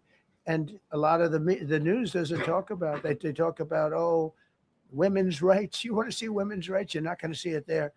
It's amazing when I see some of the stupid people like, you know, AOC +3, all that group. They talk about, oh, freedom for Iran. They don't tell you the real facts. Women, men, gays. How about gays for Iran. They kill the gays. They throw them off buildings. So I wonder what's going on. I can only say this. They want us to keep bombing, even if it jeopardizes, because their life is in much greater danger. They want freedom for Iran, but it's very hard for them to protest. I actually tell them, I said, don't go out. I fully understand. Nobody in this room would go out. I don't think there's any, because frankly, it's not a question of bravery. We're all brave, right? You're brave. I'm brave. We're all brave. But we're also intelligent. If you have people shooting at you, expert shots with the best rifles you can get, and hitting you right between the eyes every single time, and you're looking here and you're seeing and you're looking here, you're out of there. I don't care who it is. Please. Mark Meredith, Fox News. I know that. Oh, thank you. Go ahead. Americans watching. No. Good job. Can we go back to the weekend? First off, was everyone on board with the operation, or were there people that were trying to talk you out of going through with the operation this weekend? Not everybody was on board. Somebody else within No, you? there was military people, very professional, that preferred not doing it. These two were totally on board, which was very important. If they weren't, I would have had a little difficulty. But no, there were military people that said, you just don't do this. You don't go into the heart of a very powerful military. You know, this is, hey, you have countries and countries. You have some countries where military is not their strong suit. This whole thing is militarized like nobody's ever seen before. Half the people are wearing uniforms. And we had people within the military. Usually it's not done. That's one of the reasons. You know, I was surprised. Somebody said it's the only time it's ever been done. I said, that's not possible. But it is possible, because you're going into hundreds of thousands of soldiers along the path. I mean, look at some of the helicopters, how they got hit. So, yeah, there were people within the military that said it's a wise. And don't forget, how many men did you send altogether, approximately, for the operation? I'd love to keep that a secret. Okay, well, we are. But I will tell you the number. I'll keep it a secret, but it was hundreds and hundreds of these people. That's pretty good. Is he central casting? But hundreds of people went into this journey. Hundreds of people could have been killed. Forget about the equipment. A lot of equipment. Nobody cares. Hundreds of people could have been killed. So we had people that were within the military that said this is not a wise, and I understood that, but I decided to do it. Was there a point that that you were thinking there's too much on the line, and somebody was saying maybe we abort this now and wait? I mean, given the resource, like the general said, it seemed like there was so much on the line here. You must have been thinking, this could have completely changed. So the first one, which was in many ways as dangerous as the second, I guess it gets, because we're flying over daylight. You know, we're the best at the world at night. We have goggles that nobody. We have goggles. I've tried them. They're unbelievable. I see better with the goggles at night than I see without them during daylight. I mean, daylight today, we have a beautiful day. You see just as well with goggles. In many ways, it's enhanced. So we have the best in the world. So it's much safer for us to do it at night, whereas other people, no other country has that capability. They don't have that particular piece of equipment like we do. But when I was told flying and in daylight, I think we flew 7 hours over Iran, and that's a long time, over unbelievably hostile territory, where they have nothing but weapons. We took out their anti-aircraft, which is great. We took out their radar, which is great. We took out a lot, but they still have, you know, what hit this one was a handheld shoulder missile, heat-seeking missile. So it's not like, you know, they're totally whatever. And they had probably a little luck, because you got to get lucky. But they shot it, and it got sucked in right by the engine. But these guys were out of there. They were great. Their timing was great. But no, I was told that this is a very dangerous mission. I understand. They didn't say it's a foolish mission. They said, you know, we're going to be sacrificing hundreds of people do this. This is, I mean, you have tankers that are flying over this area so that because the flight was so long, they had to refuel. It's a very dangerous mission. I just felt it was worth it. If you would have told me that we would have been successful, gotten both, and nobody was even essentially injured, I would have said that would be impossible. Yeah, please. Mr. President, thank you very much. Thank you, sir. I'll come back to you. Okay. Given that you are now dealing, you say, with a more reasonable less extreme leadership in Iran. What does that mean for the protesters, for the human rights movement in that country after this conflict? Well, I What's think your positive. expectation? Yeah, if they assume control, if we do something and they assume control, I think it's very positive, a big step. I don't think you'd see the radicalization that you have seen in the last. Look what happened. I mean, women are being executed because they're not properly clothed, they say. They're not properly clothed, and they execute the women. They shoot them right on the street. No, you have a much different group of people. Now, I'm not saying we are dealing with them. Essentially, they have till 8 o'clock tomorrow night, Eastern time. But we are dealing with them. I think it's going well. Mr. Witkoff is here, and JD's involved in the dealing. Mr. Witkoff is sitting right here, and I think it's going fine, but we'll have to see. You have to understand, we've been dealing with these people for 47 years. I'm standing here with a much more powerful Iran as of a month ago, not anymore. Right now, they are decapitated. But I'm standing here a month ago with a much more powerful Iran than it was at any point during 47 years. This should have been handled by 7 presidents, a lot of presidents. And those presidents are saying now, every one of them to their friends, we should have done this a long time ago. So it's not something I like doing. It's very dangerous. And we're getting them at the height of their strength. If I didn't terminate the Barack Hussein Obama Iran nuclear deal, they would have had don't forget, that was a path to a nuclear weapon. Remember this. He chose Iran over Israel, pure and simple. How Israel can vote for a Democrat is if you're Jewish in New York City or any place else in this country, and how you can vote for a Democrat is unbelievable, because he chose Iran, a very hostile Iran. Remember when he filled up a 757 with cash, billions of dollars of cash, and he sent it over to them. Then they gave them tens of billions of dollars. He chose Iran over Israel and really the Arab world, if you look, because, the other, Saudi Arabia, Qatar, UAE. I mean, you take a look. I mean, I can add Kuwait and I can add Bahrain, and you can add others. He chose such an unlikely candidate. Nobody could believe it. Frankly, if you're going to choose between Iraq and Iran, he should have befriended Iraq. He went in the exact opposite direction of all thinking, and he made a terrible mistake. But that was a road to a nuclear weapon. And when I terminated that, everyone said, oh, he terminated it. It was one of the best things we ever did because he had a road to a nuclear weapon. And it was a very short-term deal. Countries don't do 10-year deals. Countries do hundreds of years. You don't do a 10-year deal. For a country, this isn't, you're a landlord and you're renting a store on a certain street and you give somebody a 5-year or a 10-year lease. This is a country. It was a short-term deal. It was ready to expire.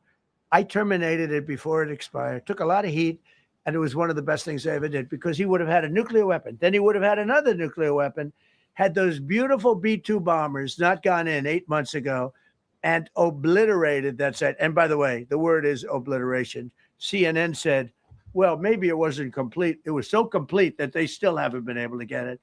It was obliteration. But if we didn't hit them, that was a courageous decision too, because we had all those planes flying in at night with very little cover, unbelievable stealth planes, and they were able to do their job. If we didn't do that, Iran would have had a nuclear weapon at a high level, either one of those two instances. And if they did, in my opinion, I told this to Bibi Netanyahu yesterday, Israel would have been extinguished. Large portions of the Middle East would have been extinguished, whether it's Saudi Arabia, Qatar, UAE, or others. And you saw that with thousands of missiles raining down upon them. They didn't think they were going to be hit. They thought they'd be watching us fight. And all of a sudden, UAE got hit by 1,500 missiles. He would have taken them out also. And they were powerful.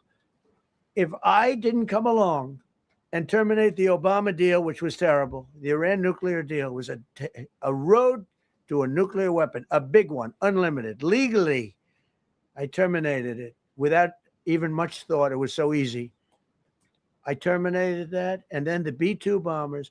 And I did one other thing. I had killed Qasem Soleimani, who was an evil genius. And the reason I did it, I heard he was going to knock out 5 of our military bases. And had he lived, I believe we would be fighting perhaps a different Iran right now, because he's never been replaced, you know. And I did one other, but this one was not picked up. Osama bin Laden. If you read my book, I said you got to take him out 1 year before the World Trade Center came down. So I wish you'd read the book. But you, as a president, to be a good president, I believe you have to have good instincts. And a lot of this is instinct. Yeah, please. Thank you so much for taking my question, Mr. President. Last week you suggested that Europe should take the lead on reopening the Strait of Hormuz. Has circumstances changed now that you're issuing a direct 48-hour ultimatum? And secondly, would a new ceasefire include Israel, or would it just be between Iran and the US? I can't talk about ceasefire, but I can tell you that we have a active, willing participant on the other side. They would like to be able to make a deal. I can't say any more than that. But they'd like to You've listed the goals. Excuse me. Please, go ahead. You've listed the goals. Who you with? Who you with? My name is Diakud. I'm with the largest Kurdish media outlet, Huda Media Network. It's based in Iran. Go ahead. Mr. President, you said before that you don't want the Kurdish forces to enter Iran and deharm it. Do you still want them to stay away? Or what role do you expect them to play now? I'd rather have them stay away. And then, I'd rather have them stay away because I think they bring with them some problems and some difficulties. And I don't think they bring death, I mean, you know, to themselves. But I'd rather have them stay away. Go ahead. Thank you, Mr. President, for the question. Deliberate attacks on civilian infrastructure violate the Geneva Conventions and international law. Who are you with? I'm with the New York Times. Zolan from the New York Times. Are you the failing? Are you concerned? Circulation way down at the New York Times. Are What's you going concerned on that your threat to bomb power plants and bridges amount to No, war not at crimes? all.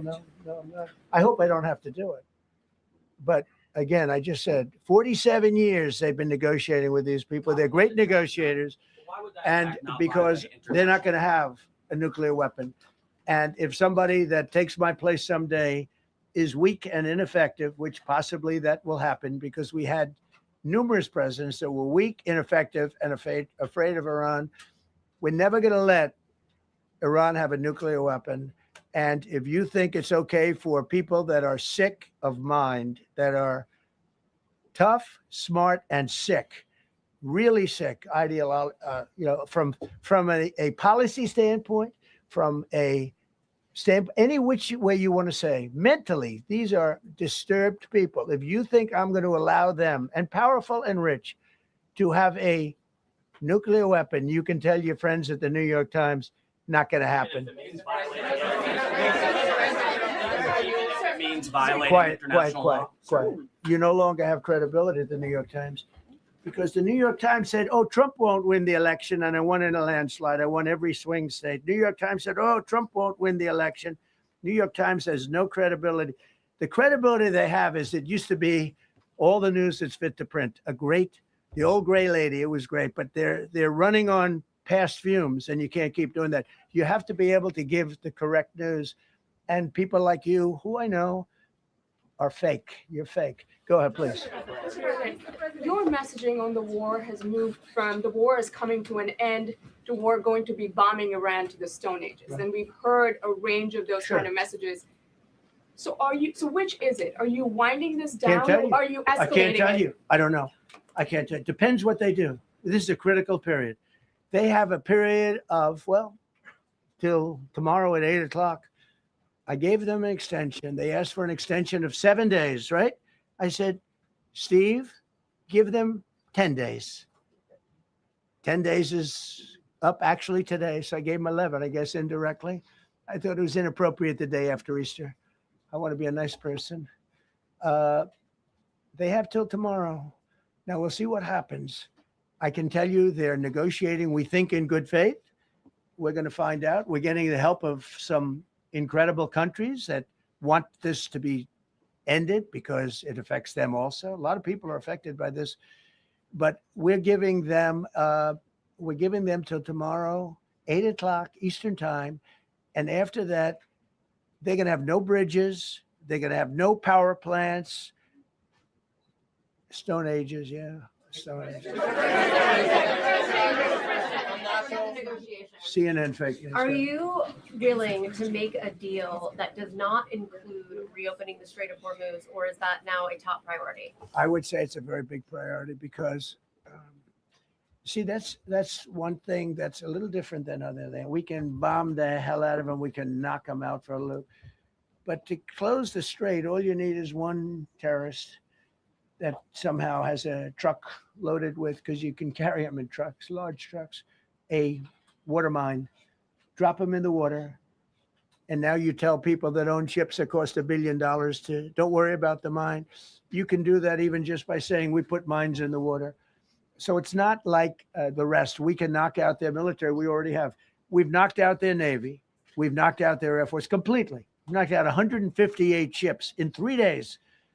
We've knocked out even their mine droppers. They don't have any mine droppers anymore, but they put them on other boats and they could drop them. I'm not even sure they have any mines there, by the way. I'm not sure. I'm personally, they say there might be 8. I don't know. I think there might be none because they're very good bullshit artists. That's why for 47 years they've been bullshitting other presidents and they haven't done the job. And people are living in hell. You live in that country, they're living in hell. No, I think that 47 years of this stuff is long enough. They're at the weakest point they've ever been. They have no Navy. They have no Air Force. They have no anti-aircraft weaponry. They have no radar. They have no communication. In fact, the biggest problem we have in our negotiation is that they can't communicate. I said to Steve, what are they saying? Sir, they can't communicate. They have no method of communication. So we're communicating like they used to communicate 2,000 years ago with children, bringing a note back and forth. They have no communication.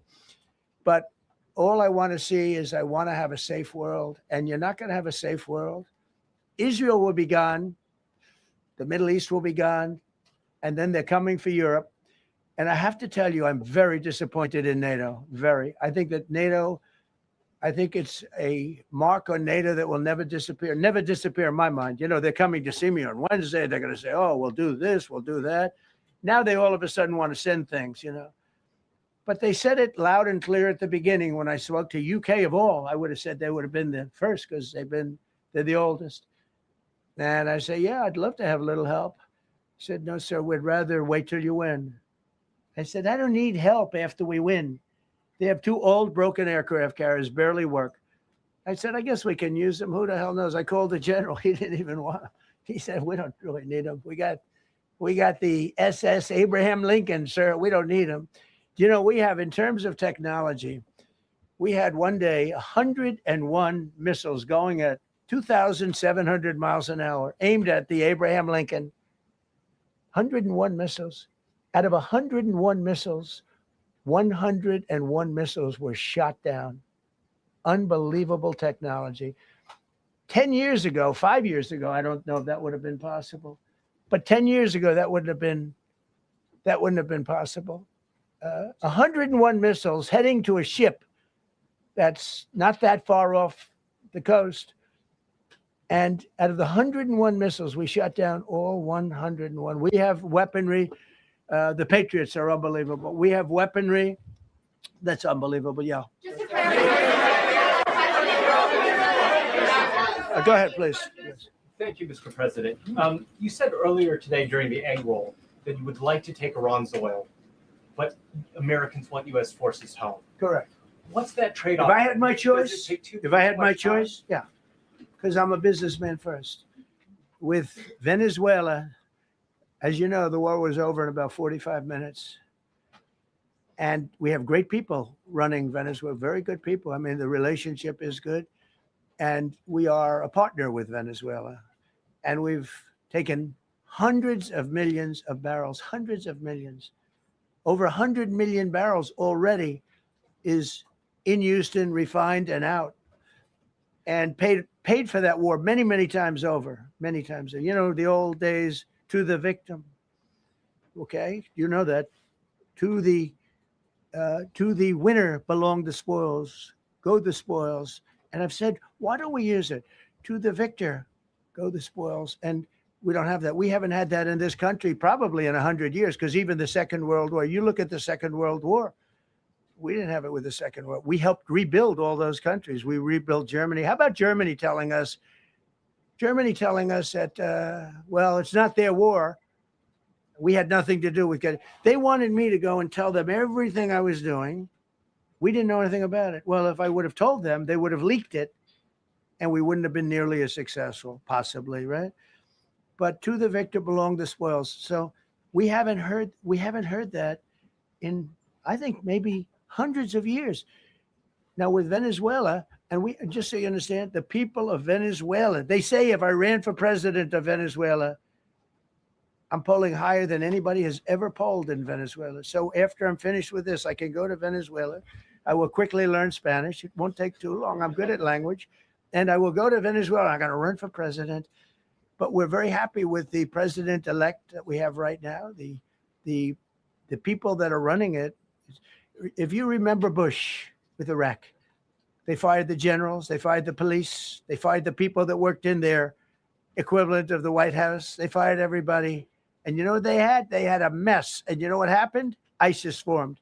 Those generals and those soldiers got together. The police got together. They all got together. They formed ISIS. Not going to happen with us. So Venezuela has been an incredible situation. We went in. We were very successful. Military power like nobody's ever seen. The general, Venezuelan general, said, I was on that site. I said, I've never seen ferocity like that. I've been doing this for 40 years. He said, I've never seen it. They hit us from 17 different, they were all set. They saw that big, beautiful aircraft carrier, the Ford in that case, and planes were pouring off it at 1 o'clock in the morning. So typically when you see that late at night, you know, you could be in trouble, right? And we were all ready. They had their equipment. It was Russian. And they had Chinese equipment. It was all set. They were going to give us a fight. He said, and then they came, and they came at speeds like we've never seen. And they came at 17 different angles. The general and his people, that was a lot of angles. They hit him from every angle. He said, we knew it was over in 3 minutes. We were waiting for them. Their equipment didn't work. And there's a reason it didn't work. Someday we'll explain that to people. They pressed the button, nothing happened. They pressed it again and again, nothing happened. And he said, we knew this whole thing was over in 3 minutes. We've never seen any, he used the word ferocity, the ferocity of these planes from 17 different angles, and it was over. They went inside. And remember, that was on a military base with thousands of soldiers. And those soldiers looked and they said, get the hell out of here. Thousands. We didn't have thousands. We had like 200 people. So we have a great military. And I'll tell you what, somehow this rescue captured the world's attention, more so than normally. You're talking about two people.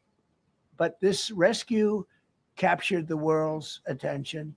But we did it in Venezuela. That was amazing. And now we have a very bad man in prison and going to trial. I mean, he released, aside from the drugs, which he was terrible, Maduro released hundreds of thousands of people from jails into our country.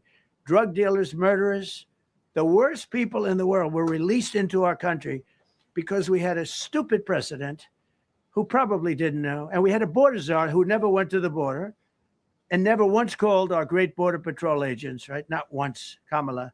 She never called the border patrol. She never said, how we doing? I used to call the border patrol guys every day. You can ask them, Paul, ask any one of them. Brandon, ask them all the time. How are we doing? How are we doing? And we now, I'm proud to say, have a totally sealed border. 9 months, nobody is coming through our border. And nobody even tries because they know they're not going to get through. So we don't have caravans anymore. Right. So maybe one or two more and we'll be done.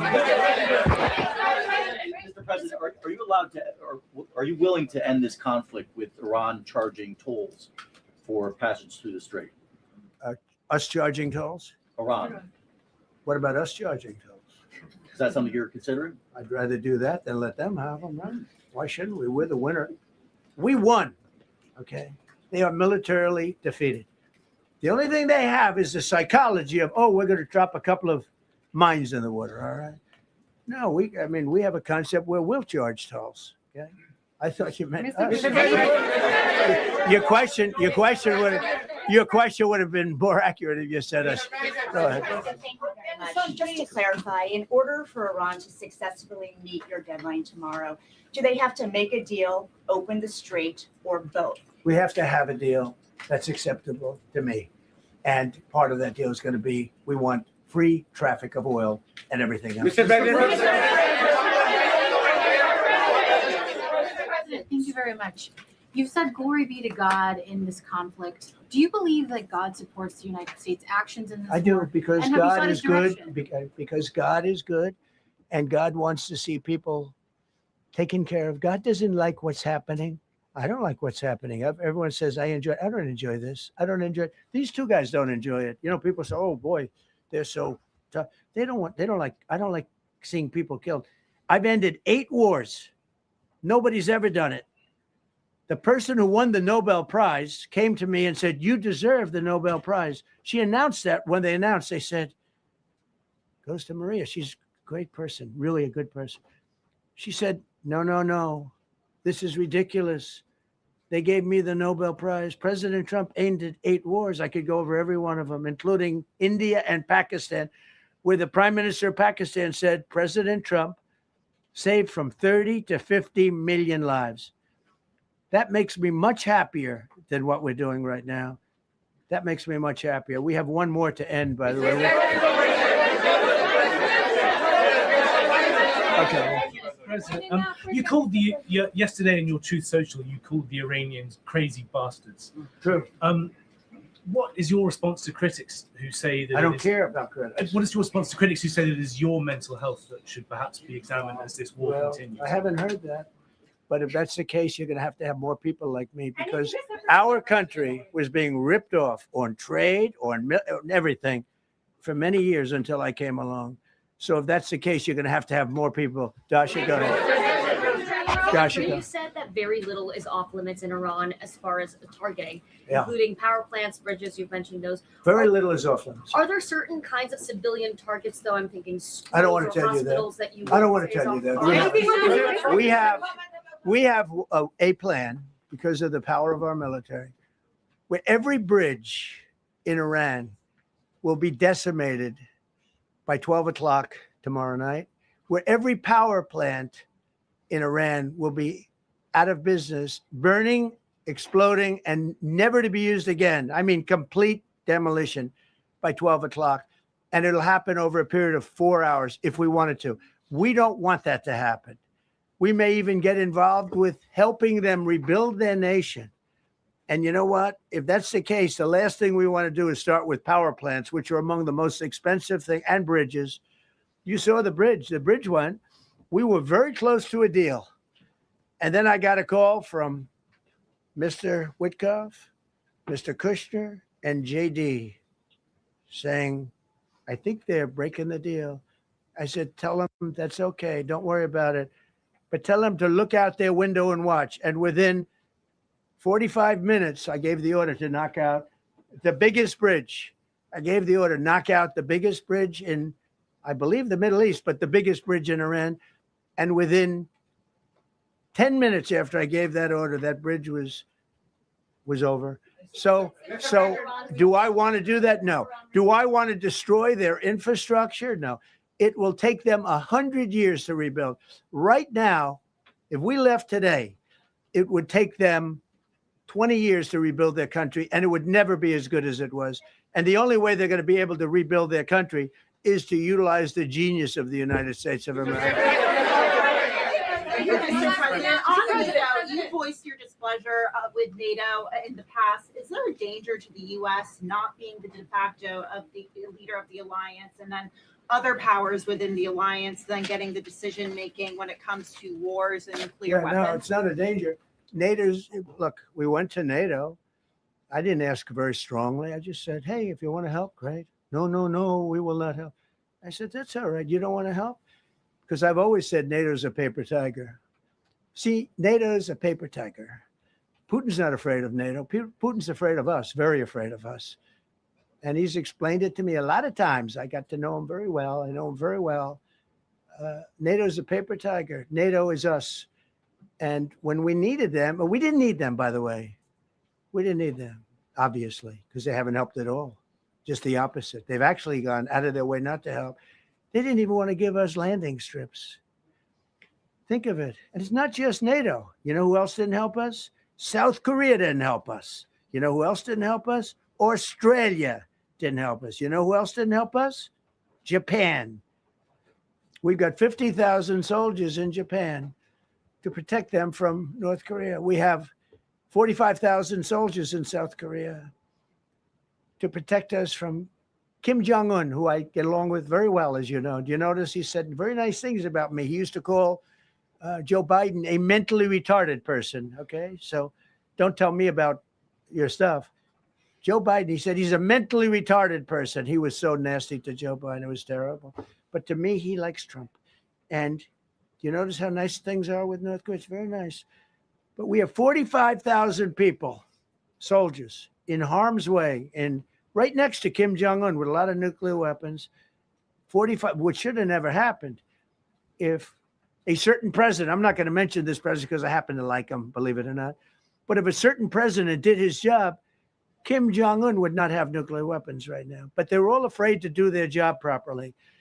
But just to conclude and just to finish, Japan didn't help us, Australia didn't help us, South Korea didn't help us, and then you get to NATO, NATO didn't help us.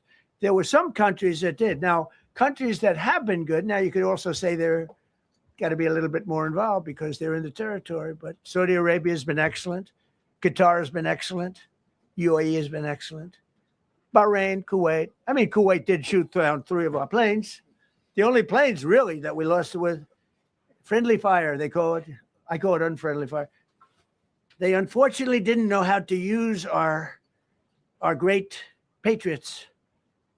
The pilot said, "What kind of a missile's coming at us?" Patriot. Boom, they got out because they know a Patriot never misses. So they had beautiful Patriots. There were planes heading in their direction. Unfortunately, they decided to shoot those planes. They were our planes. So, no, NATO is a paper tiger. Now, he's coming to see me on Wednesday, as you know. He's a wonderful guy. Secretary General is great. And Mark Rutte, he's a great person, but he's got, and you know, it all began with, if you want to know the truth, Greenland. We want Greenland. They don't want to give it to us. And I said, bye-bye. Okay, thank you very much, everybody. Thank you.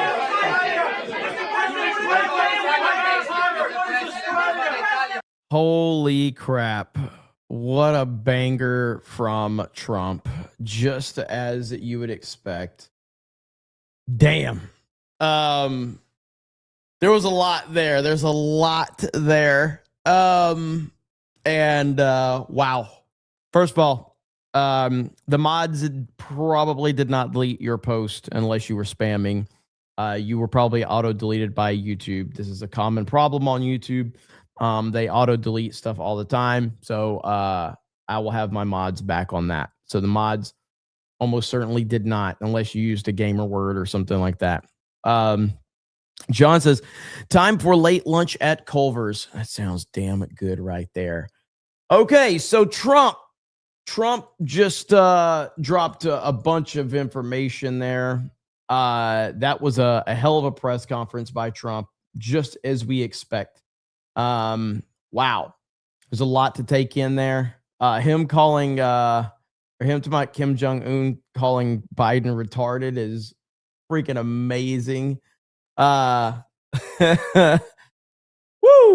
JMNZZ 450 says international law only exists when we say it does. Hail the 199. Thank you, JMNZZ 450. Thank you, brother. So tomorrow, obviously, tomorrow's the deadline for where Trump has given Iran a deadline of 8 p.m. tomorrow. I don't know what the hell's going to happen. I'm thinking about moving up Tuesday night's main event earlier so that I can, focus on whatever's going to happen tomorrow night. So I got to talk to the guys and see if everybody maybe we can bump that up a couple of hours and start a little bit earlier. That will be my, that will be my focus right there. So let's see, deadline tomorrow. Yes. Get your popcorn ready, bros. Popcorn ready. We're going to have to.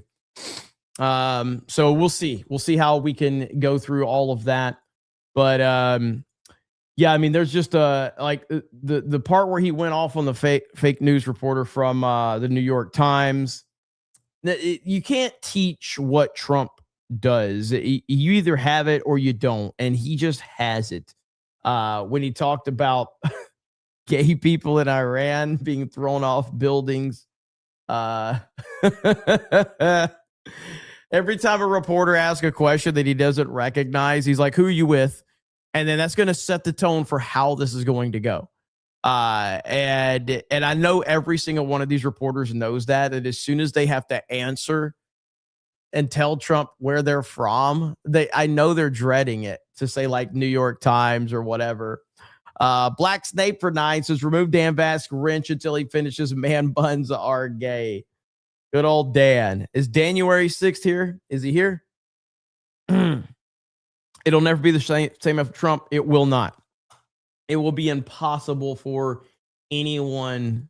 You just can't. You can't match that right there. I mean, come on, man. Right here. To protect us from Kim Jong-un, who I get along with very well, as you know. Do you notice he said very nice things about me? He used to call Joe Biden a mentally retarded person. Okay, so don't tell me about your stuff. Joe Biden, he said he's a mentally retarded person. He was so nasty to Joe Biden. It was terrible.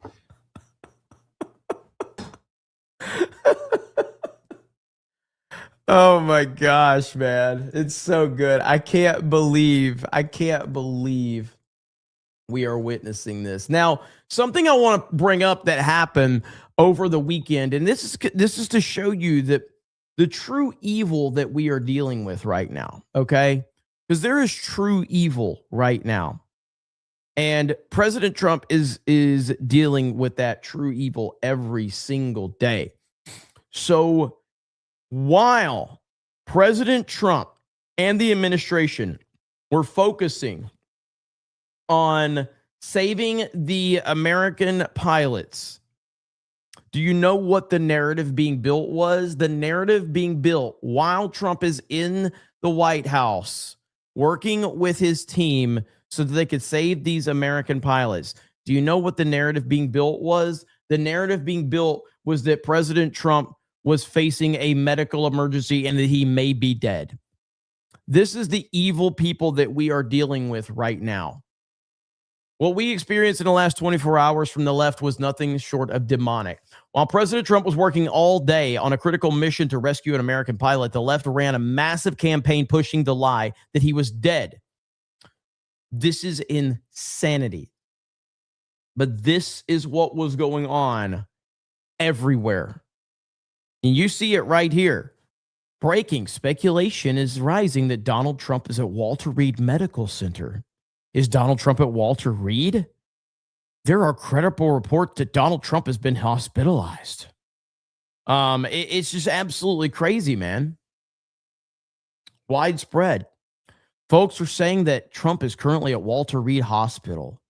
Isn't that something that the American people should be notified about? Like, Trump is sitting here. We're trying to execute an extremely dangerous military operation to save an American pilot. And this is what these people are doing.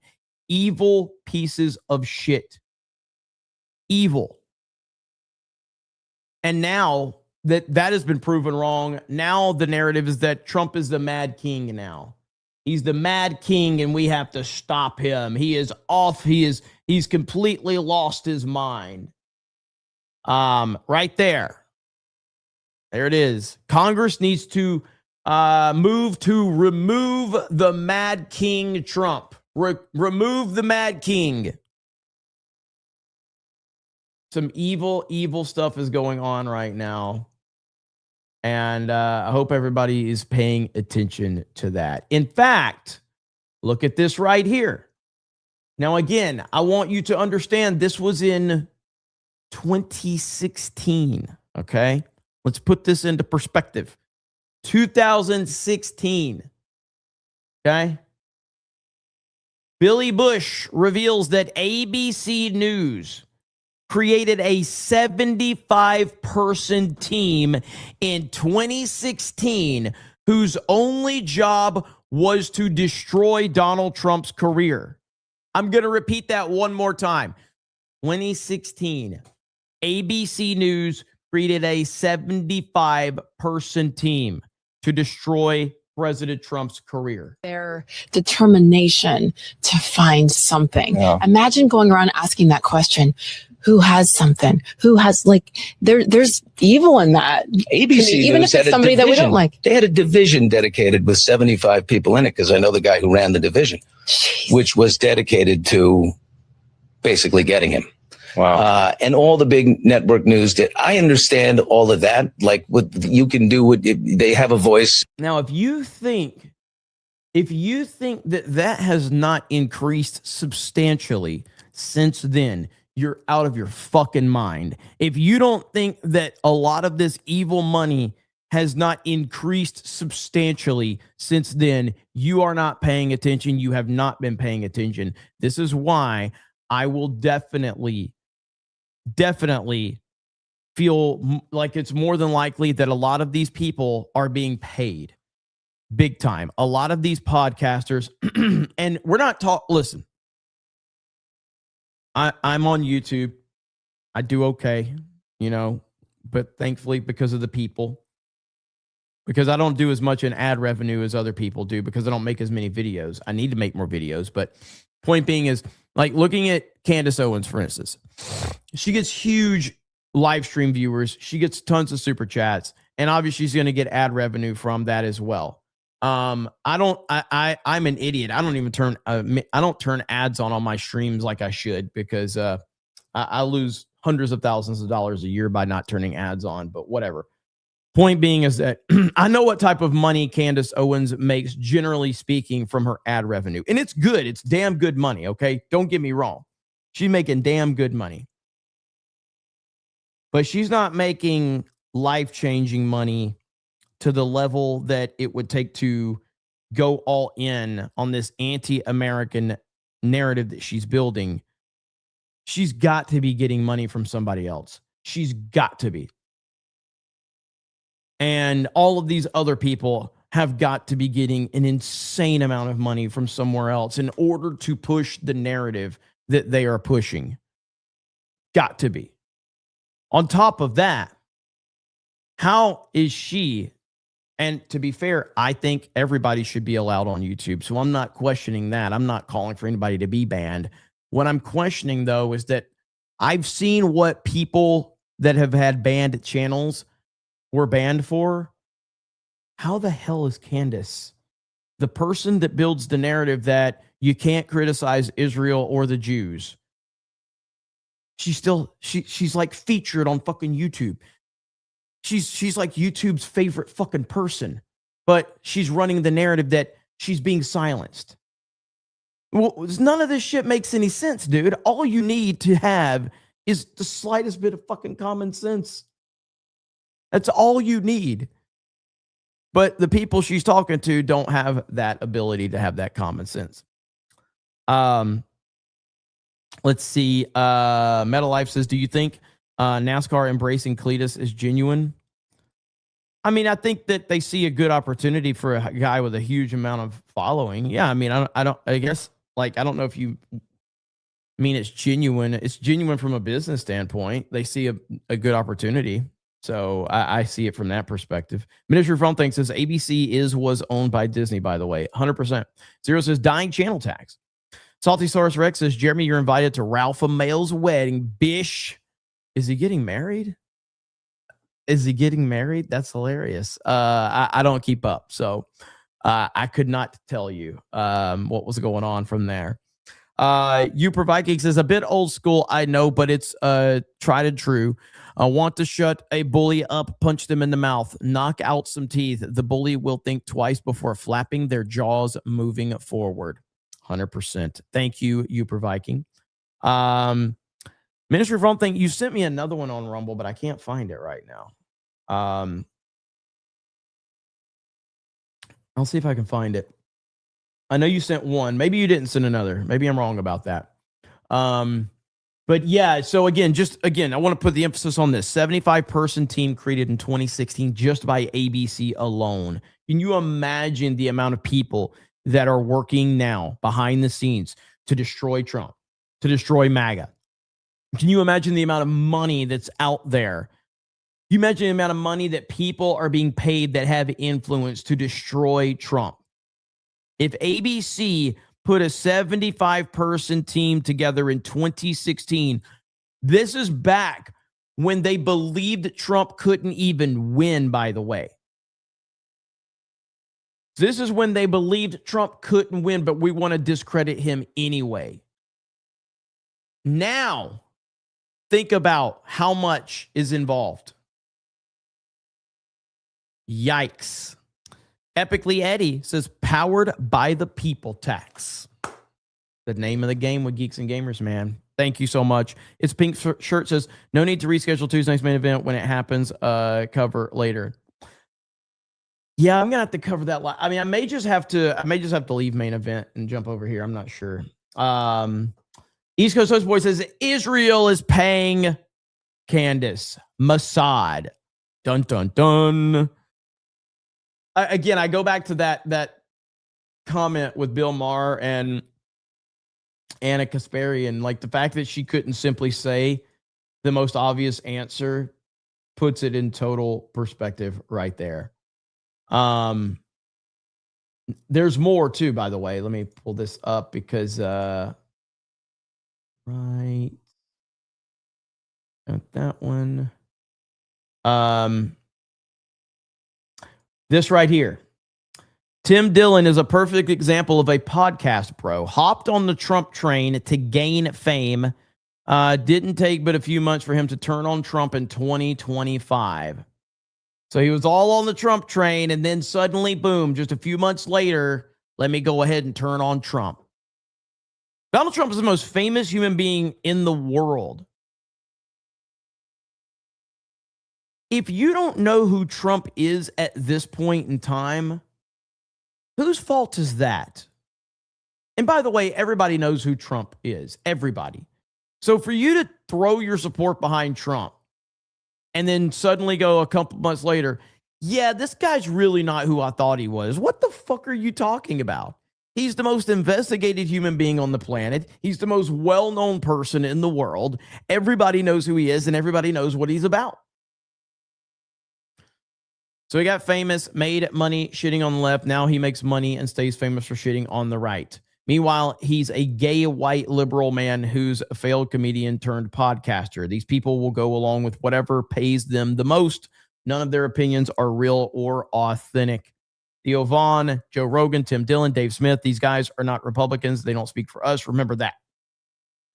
Well, to be fair, I don't think Joe Rogan or Dave Smith ever claimed to be a Republican. I don't think Theo Von did either. I don't think any of them actually claimed to be Republicans.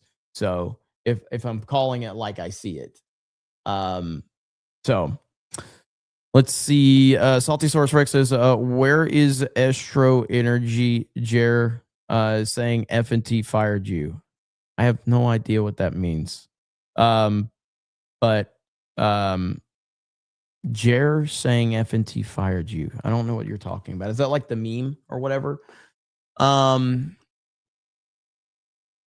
Sensing some jealousy from old Drew there. I don't even know who that is, actually. Let's see. Yeah, I don't really know who he is, but I thought the tweet made sense. Yes, being critical is good. Being critical is good. Being outright obnoxious with TDS and foaming at the mouth and making up lies is not good. I question Trump. I've said I don't love the Iran war right now. I wish we would get the fuck out of this thing. I don't like this at all. That's being critical. Saying that Pam Bondi was a terrible, terrible pick for attorney general and that Donald Trump is lying when he says that she did a great job, that's being critical.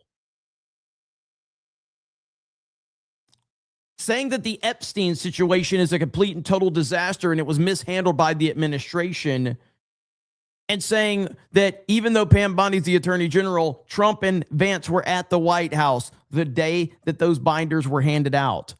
That's being critical. Because people are like, well, Bondi's responsible. No, Trump is responsible for that. Trump and Vance were at the White House the day that those binders were handed out. That is on them. You can blame her, and yes, she is a weak attorney general, but Trump is still the leader of the party, and he made the decisions. That's being critical. Foaming at the mouth and saying that Trump is being controlled by Israel is just retardation. Domo Bear says, he's gay, he's liberal. I love how that's like a thing now. Everybody knows what you mean. They know that's a Keno Casino call out whenever people say that. Like that's how impactful they are. Look at the memes. This is how quick this shit is. The entire country could be taken out in one night, and that night might be tomorrow night. The entire country could be taken out in. I'm surprised Trump doesn't have a hat like that, by the way. I'm surprised he doesn't have one. That's how quickly the memes are. Oh man, this is so good. This is so good. So yes, and again, if you missed it, Theo Von posted that this is what he was doing on Easter. Right there. Salty Source Rex was, whoa, buddy. Jer Prime is number 3 in super chats. Thank you so much. I appreciate it. Defending Truth is, Jeremy, honestly, what's your definition of TDS specifics? Someone that cries nonstop about Donald Trump 24/7 and blames every single problem in their life on Donald Trump and believes every lie spewed about Trump. Like, defending the truth. You literally are sitting in my chat every fucking day knowing that I am a pro-Trump channel. And you watch me with anger. And the more that you listen to me praise Trump, the more angry you get in my chat.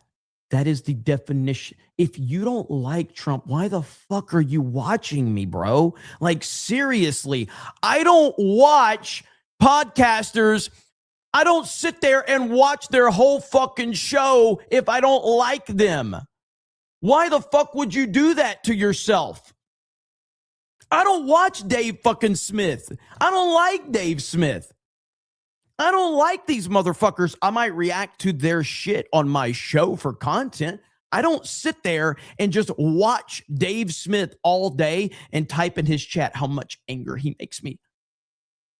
That's the definition of TDS. You're a fucking retard.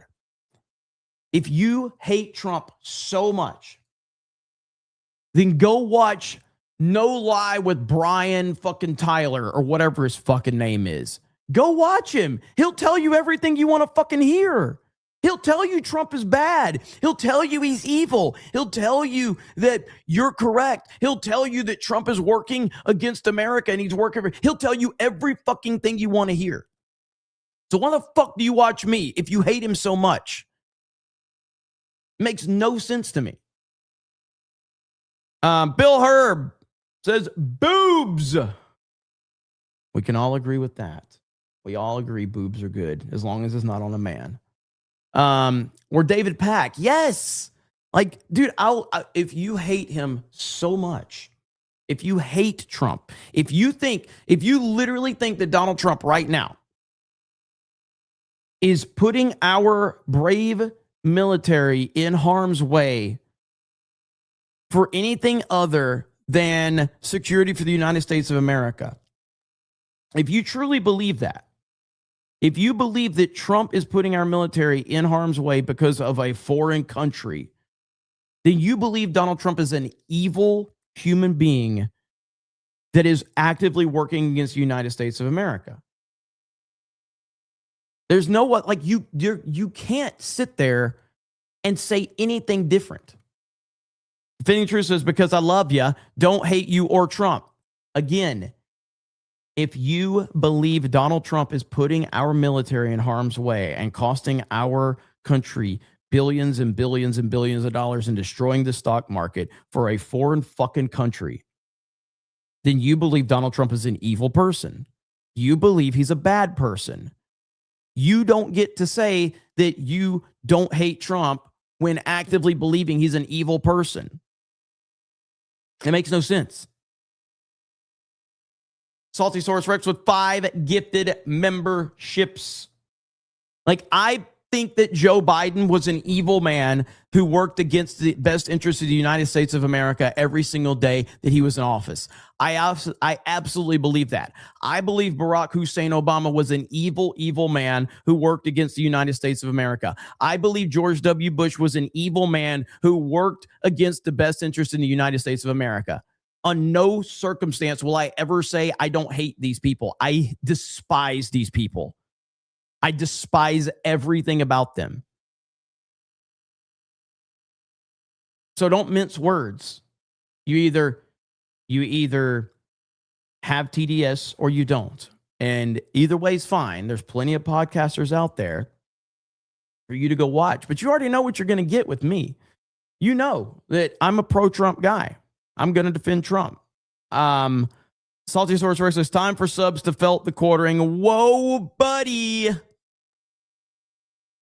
Yeah, look, I'm not, that whole thing right now, when Mundane Matt is dunking on you on Twitter, holy shit, bro.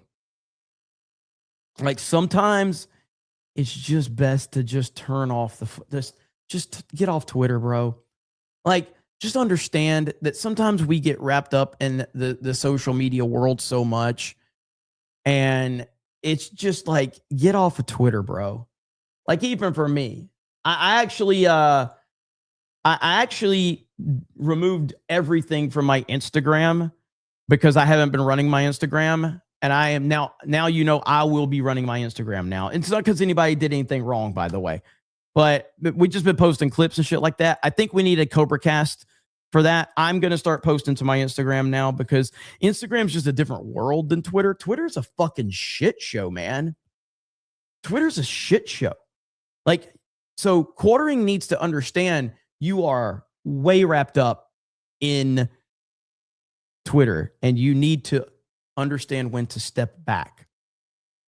And I'm watching this whole thing play out and I'm like, holy fuck, man. It is crazy how bad it's getting for him. Mad About Hatter of 5 gifted memberships. Thank you, Gremlin, for 50 gifted memberships. Let's fucking go. Let's fucking go. No, seriously, I mean, like, the stuff I'm seeing, like, you just have to understand, man. You have to get it through your head that, like, certain things aren't working for you or whatever. Like, for me, seeing all of the stuff that's going on Twitter right now, man, and I'm just like, sometimes it is demoralizing even me. And I think I have a pretty good head on my shoulders when it comes to, like, you know, filtering through bullshit. Twitter is worse than it's ever been. It is so fucking bad. I don't know if it's because of, I mean, again, when you allow free speech to an extent, because there's no true free speech on Twitter. If anything, I think Rumble might be the best when it comes to free speech of the major platforms. I think Rumble's probably the best. But some people are just way wrapped up in that shit. And I would not, yes, forum bots are still a huge problem on Twitter. They absolutely are. It's on purpose, Jeremy. It's a bunch of bots trying to get lawsuits against Elon right now. I could 100% see that for sure. But thank you, Gremlin. Again, that's 50 gifted memberships, man. We don't get as many of those we used to, so it's awesome when you see those things roll in. So thank you. Get some more green in that chat, man. Let's see, over on Rumble. Well, whatever says Jeremy never said he was a Republican. He said he was a Trumplican. That is correct. Definitely a Trumplican. Mudkip says, I bet you haven't watched MAGA Man episode 1. I have not. I've been playing too much fucking Rocket League. Roger Dodger says, Maryland reject a bill to temporarily lower our gas tax 46 cents. Dems are crazy. The state is blue. Why punish us? Makes no sense. Yeah, that doesn't make a lot of sense. Dumbo Bear says, Jeremy on Instagram. Felt cute. Might delete later. Well, no, like I like the videos that Steph's been doing on Instagram for Geeks and Gamers. And so I want to try to start doing some of those kind of short formed over there. So yeah, we'll see. But yeah, Twitter is just awful. But yes, follow me on Instagram if you want. And we're about to break 7,000 followers. You think we can get to 7,000 for the end of the stream? We'll see. But thank you, Gremlin. Appreciate you as always. All right, more to talk about. Give me a minute. Let me pull this up. I gotta find it. My bookmarks. Right.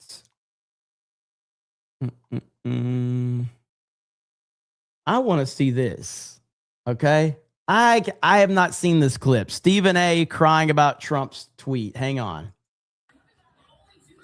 Look, I ain't no damn supporter of Iran. Okay.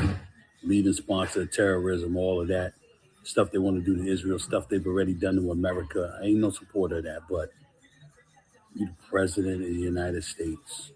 And you go on social media with a profanity-laced tirade. And then you're going to end it by saying, praise be to Allah. How do you think that's going to help us? How do you think that's going to help us throughout the world? I mean, seriously. For Muslim countries that ain't around.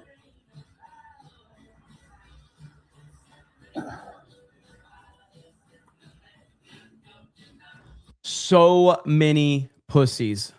So many pussies that don't understand Trump is negotiating like only Trump can with trolling and sarcasm. And they just cry all the time about it. It's pathetic.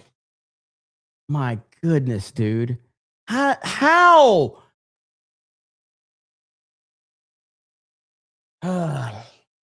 And he got Marjorie Taylor Greene, who's essentially calling Trump mentally unwell at this point in time. Yes, she did that. Called him mentally unwell. Jeez.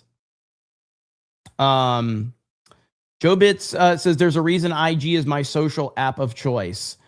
Yeah, I mean, honestly, I've tried to look at Facebook, and I do think that we need to do more Facebook stuff with Geeks and Gamers. But like Facebook, from a personal standpoint, I can't do Facebook, man. I can't do it.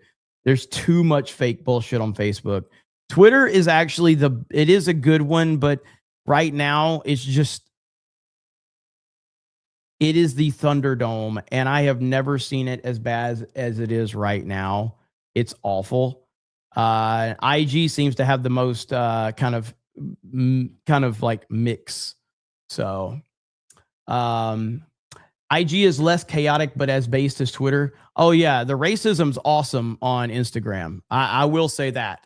The racism on Instagram. So whenever you're looking for, it's kind of like when you're looking for a home. It's same with social media. Okay. So you're looking for a home. You're like, okay, how many racists live around me? Okay. The same on social media. You're looking like, how good is the racism on the social media platform? And Instagram is definitely passed that test. I've seen a lot of good racism on Instagram, and, you know, we all sat down, me as family, friends, you know, close confidants, and we're like, Yeah, this seems like a really good place right here. This seems like a really good place. So, oh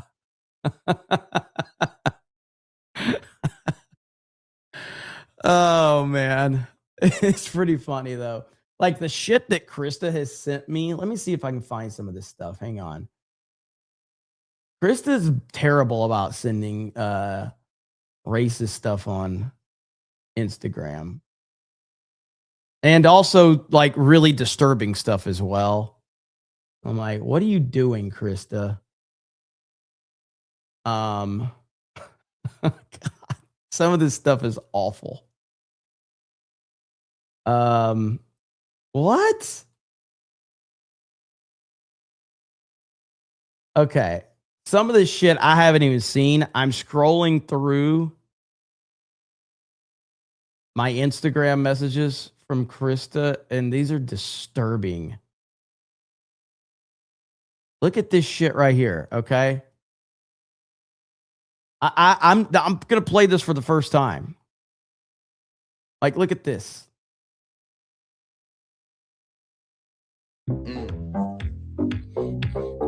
Hit it, hit it, hit it, hit it, get it, get it, get it, get it. Ow, ow, ow. Show them, girl. Yeah, boom.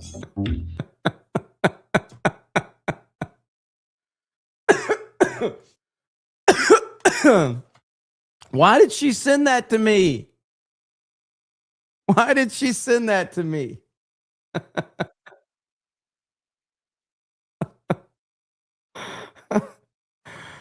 Oh man.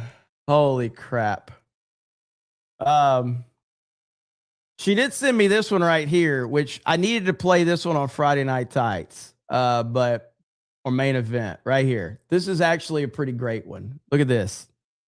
So I just finished watching the Lord of the Rings trilogy for the first time. And I can't believe I waited so goddamn long. Yeah, I was right. Greatest story ever fucking told.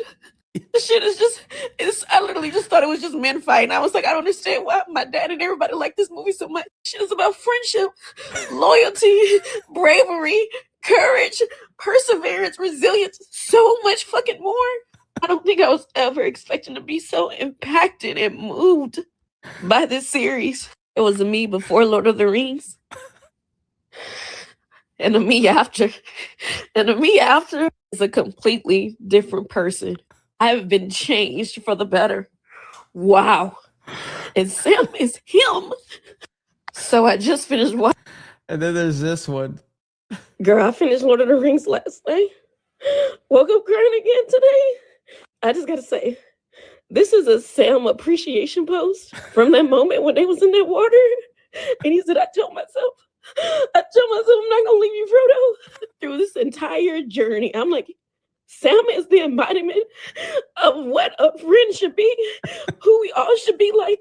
He never wanted shit from Frodo. Even when Draco ass lied about him eating that damn funky ass bread, he still never gave up on Sam.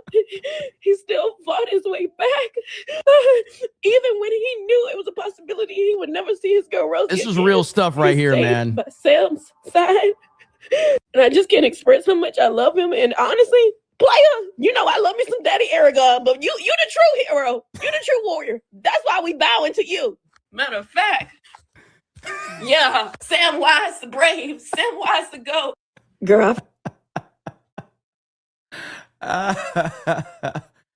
Oh man, that's good stuff right there. That's good stuff. Anyway, there's a lot of stuff I'll be sharing in the future. Hey, we hit 7,000. We hit 7,000. Thank you guys for following me over there. I appreciate it. Hayden Wayne for 50 says, my Twitter is the best it's ever been. It's all just Japanese people learning about and praising America for the most part. After 1.5 years of trying to get Japanese Twitter and only scrapping the surface, my timeline is pretty cleansed of retards. Hail to you, Hayden Wayne. I know you're happy about that, Hayden. I know you are 100%.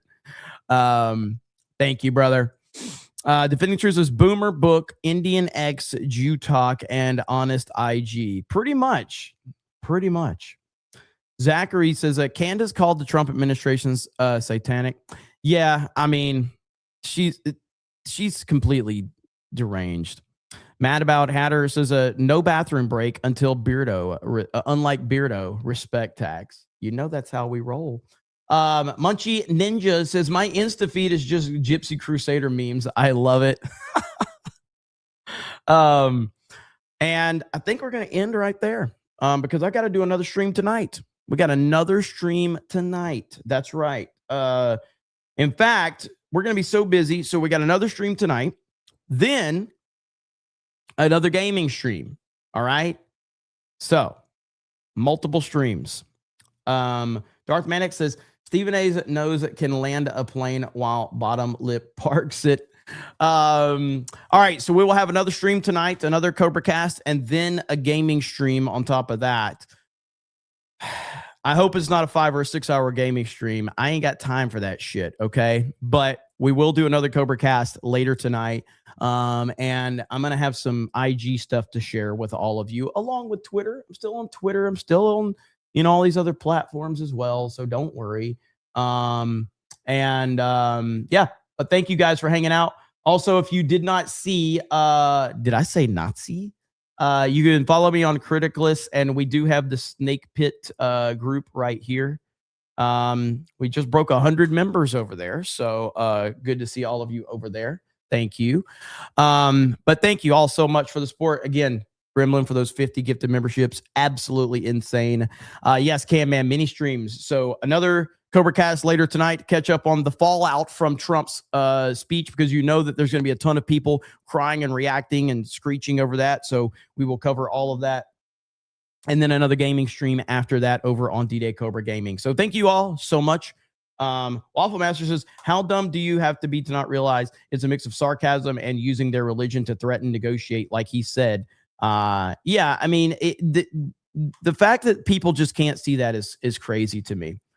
Kingdom Hearts Gamer says, see you tonight, everyone. Thank you. All right, guys. I'll see you a little bit later tonight. Have a good evening. We'll talk to all of you later. Bye, everyone.